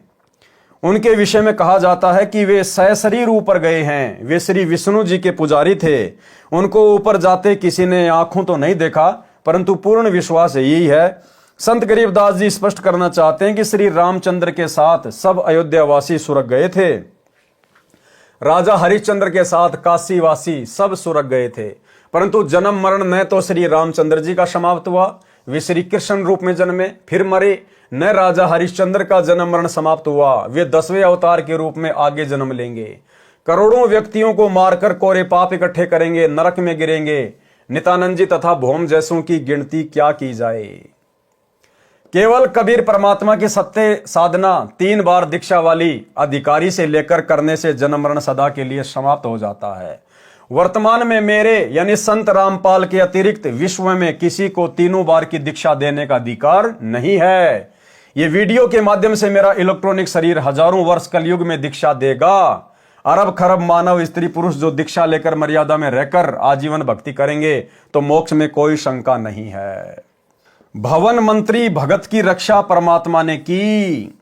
यानी ये जो घटना है, जब भवन घोड़े सहित स्वर्ग में गया था, उससे पहले की घटना है कि क्या घटना घटी थी जो परमात्मा ने उसकी रक्षा की। और इस घटना से आपको समझ में आएगा कि घोड़े के ऊपर उस समय भवन के रूप में स्वर्ग जाने वाला कौन था।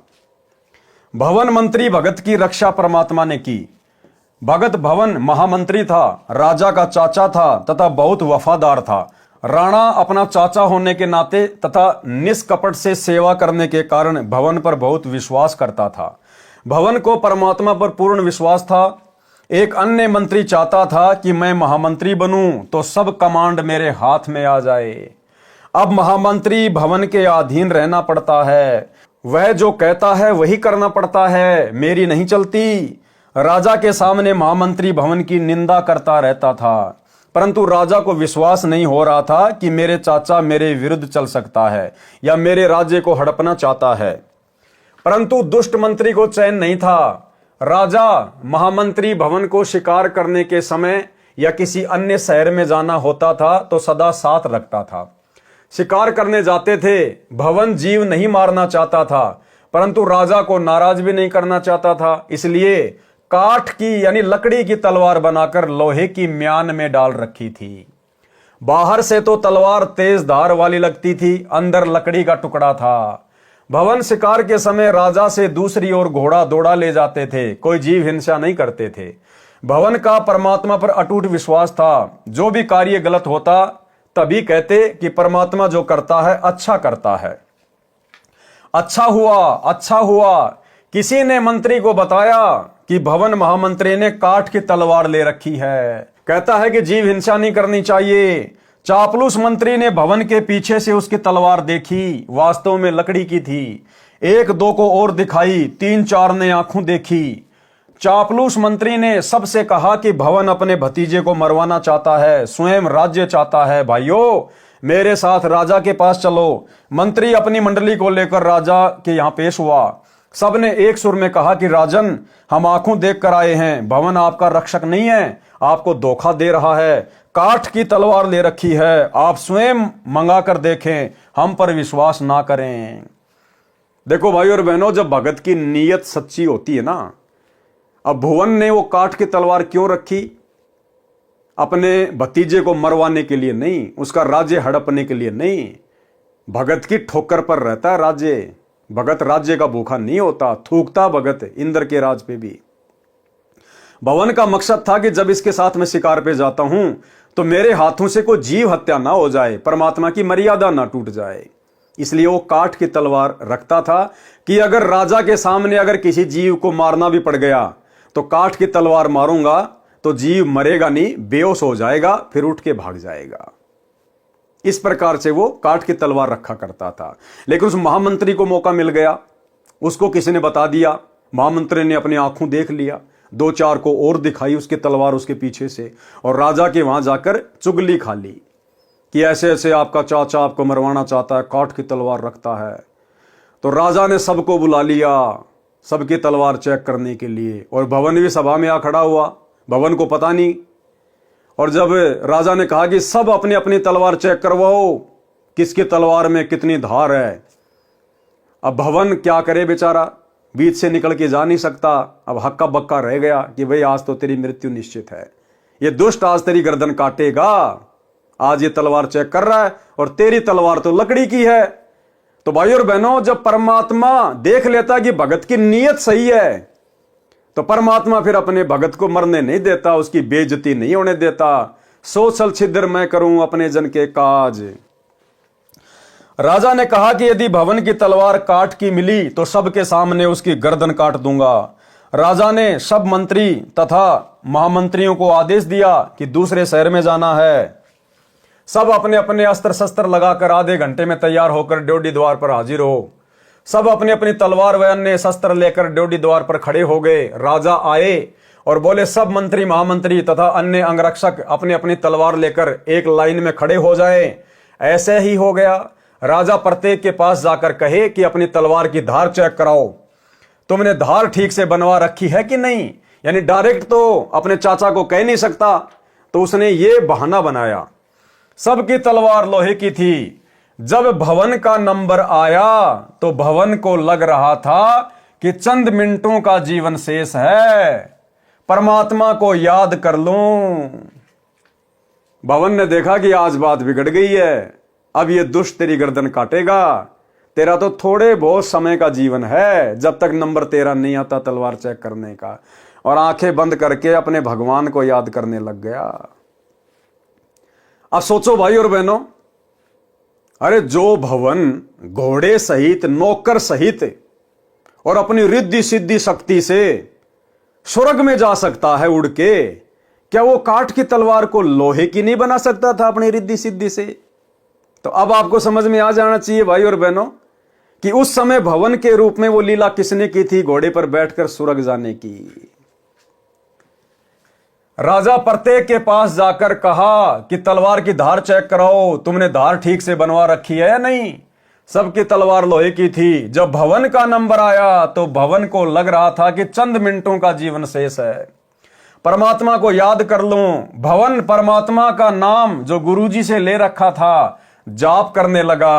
आप और हमें एक और शिक्षा दे रहे हैं गुरुदेव भगवान। जब कभी कभार तुम्हारे सामने भी इस प्रकार की परिस्थिति पैदा हो जाए, तुम्हारे को कुछ भी समझ में ना आए, तो उस समय फिर अपनी तिगड़मबाजी को छोड़कर अपना दिमाग इधर उधर दौड़ाने के बजाय और जो सुमरण दे रखा है गुरुदेव भगवान ने, अपने परमात्मा में ध्यान लगा देना चाहिए। कोई विशेष संकट आता दिखाई दे, कोई परेशानी दिखाई दे, तो उस समय सुमरण ही हमारा हथियार होना चाहिए, सुमरण ही हमारा सहारा होना चाहिए। फिर परमात्मा आपत्ति को टाल देता है। भवन परमात्मा का नाम जो गुरुजी से ले रखा था जाप करने लगा। राजा ने कहा कि महामंत्री तलवार म्यान से निकाल। भवन को पता ही नहीं चला कि कब तलवार म्यान से बाहर निकली, वह तो अंतिम श्वास ले रहा था। अब भवन के तो होश उड़ गए, उसको तो पता ही नहीं, परमात्मा ने उसको निष्क्रिय कर दिया। जैसे रामचंद्र जी के पास गए परमात्मा रावण के साथ युद्ध वाले क्षेत्र में, तो रामचंद्र जी को पता नहीं परमात्मा ने कहां खड़ा कर दिया, गुप्त अदृश्य कर दिया। और रामचंद्र के रूप में फिर तीर किसने मारा? कबीर परमात्मा ने रावण की नाभि में, और नाम हो गया रामचंद्र का। तो ठीक इसी प्रकार जब भवन का नंबर आया तो भवन ने देखा भैया बस तेरा लास्ट समय आ गया, गुरुजी को याद कर ले। वो तो अपना सुमरण में ध्यान लगा लिया, परमात्मा ने उसकी बुद्धि ऑफ कर दी, उसको तो कुछ नहीं पता क्या हो रहा है क्या नहीं हो रहा है। और उस समय वो दुनिया को भवन दिखाई दे रहा था, लेकिन उसी समय सूक्ष्म रूप में परमात्मा आ गए और तलवार निकाली। भवन को नहीं पता कब तलवार निकल गई, कब चेक हो गई। और जैसे ही तलवार निकाली परमात्मा ने भवन का रूप बना के, वो तलवार स्टेनलेस स्टील की, जितने भी लोग थे सबसे ज्यादा चमकदार बिजली की तरह यूं चमक रही तलवार। सब लोग हक्का बक्का रह गए, अरे इसके पास में ऐसी गजब की तलवार कहां से आ गई, अभी तो हमने अपनी आंखों से देखा था लकड़ी की तलवार थी। तो ऐसे खेल खेलता भाई और बहनों परमात्मा अपने भगत के लिए। क्या कह रहे हैं परमात्मा? राजा ने कहा कि महामंत्री तलवार म्यान से बाहर निकाल। भवन को पता ही नहीं चला कि कब तलवार म्यान से बाहर निकल गई। वह तो अंतिम सांस ले रहा था। ज्यों ही भवन ने पूरे वेग के साथ तलवार म्यान से बाहर निकाली तो तलवार लोहे की थी। उसकी चमक आंखों को ऐसे लग रही थी जैसे आकाशीय बिजली का चमका लगा हो। देखने वाले जो आंखों देख चुके थे कि भवन की तलवार लकड़ी की थी, उनको अपनी आंखों पर भरोसा नहीं हो रहा था। इस घटना के पश्चात भवन की आस्था परमात्मा में पूर्ण रूप से दृढ़ हो गई, परंतु दुष्ट मंत्री बाज नहीं आया। तो भाई और बहनों, ये सारी की सारी जो कथाएं हैं, जो कहानियां हैं, ये गुरुदेव भगवान आप और हमारे विश्वास को वर्तमान में इस कलयुग की पिछली पीढ़ी में अपने चरणों में दृढ़ करने के लिए लिख रहे हैं कि आप लोगों ने भी इतना विश्वास अपने गुरुदेव भगवान पर होना चाहिए। उसके बाद परमात्मा ना जाने आपके रूप में क्या क्या खेल खेल देगा। होनी को अनहोनी कर देगा। साहिब से सब होता है, बंदे से कुछ नहीं। वो राई से पर्वत कर दे, फिर पर्वत से राई। परमात्मा जो चाहे सो कर दे, भरम पड़ो मत कोई। और सेव दड़ पर शीश चढ़ाया, पाछे करी रसोई। मोला जल से थल करे, थल से जल कर देत। और साहिब तेरी साई भी शाम कहूं के श्वेत। तो यह आप और हमारे लिए शिक्षा है कि अपने गुरु पर अगर विश्वास करो तो इतना करो जैसे भवन ने किया। फिर देखना परमात्मा कैसे आपत्तियों के बादल शीतल हवा चला के टाल देता है।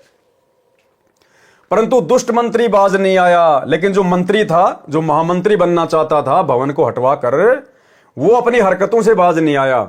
और फिर एक ऐसी घटना और घट गई।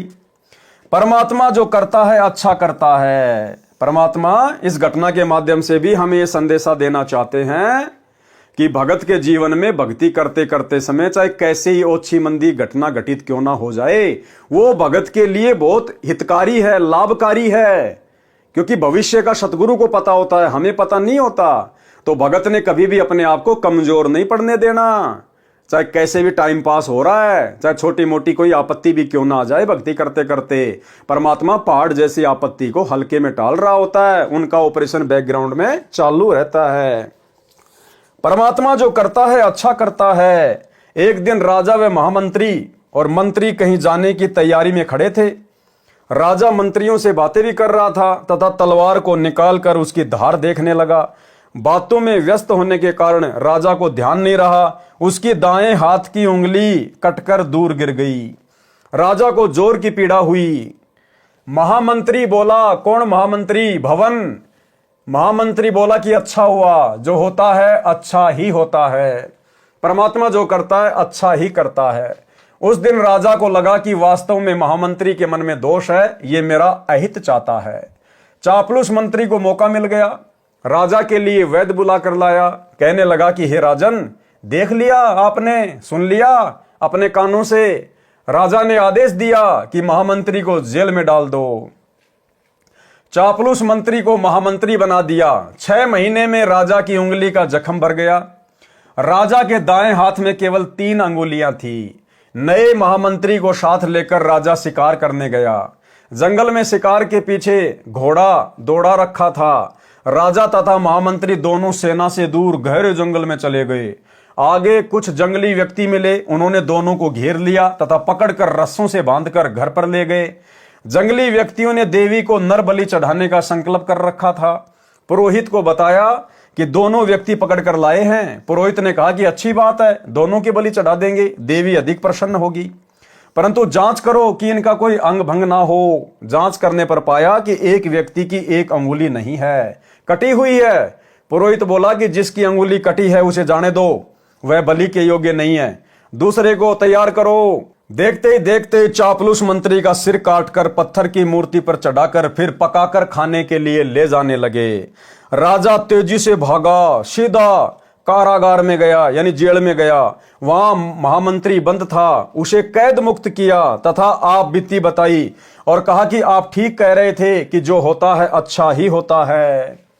यदि उस दिन मेरी उंगली न कटी होती तो आज मेरी मौत होती।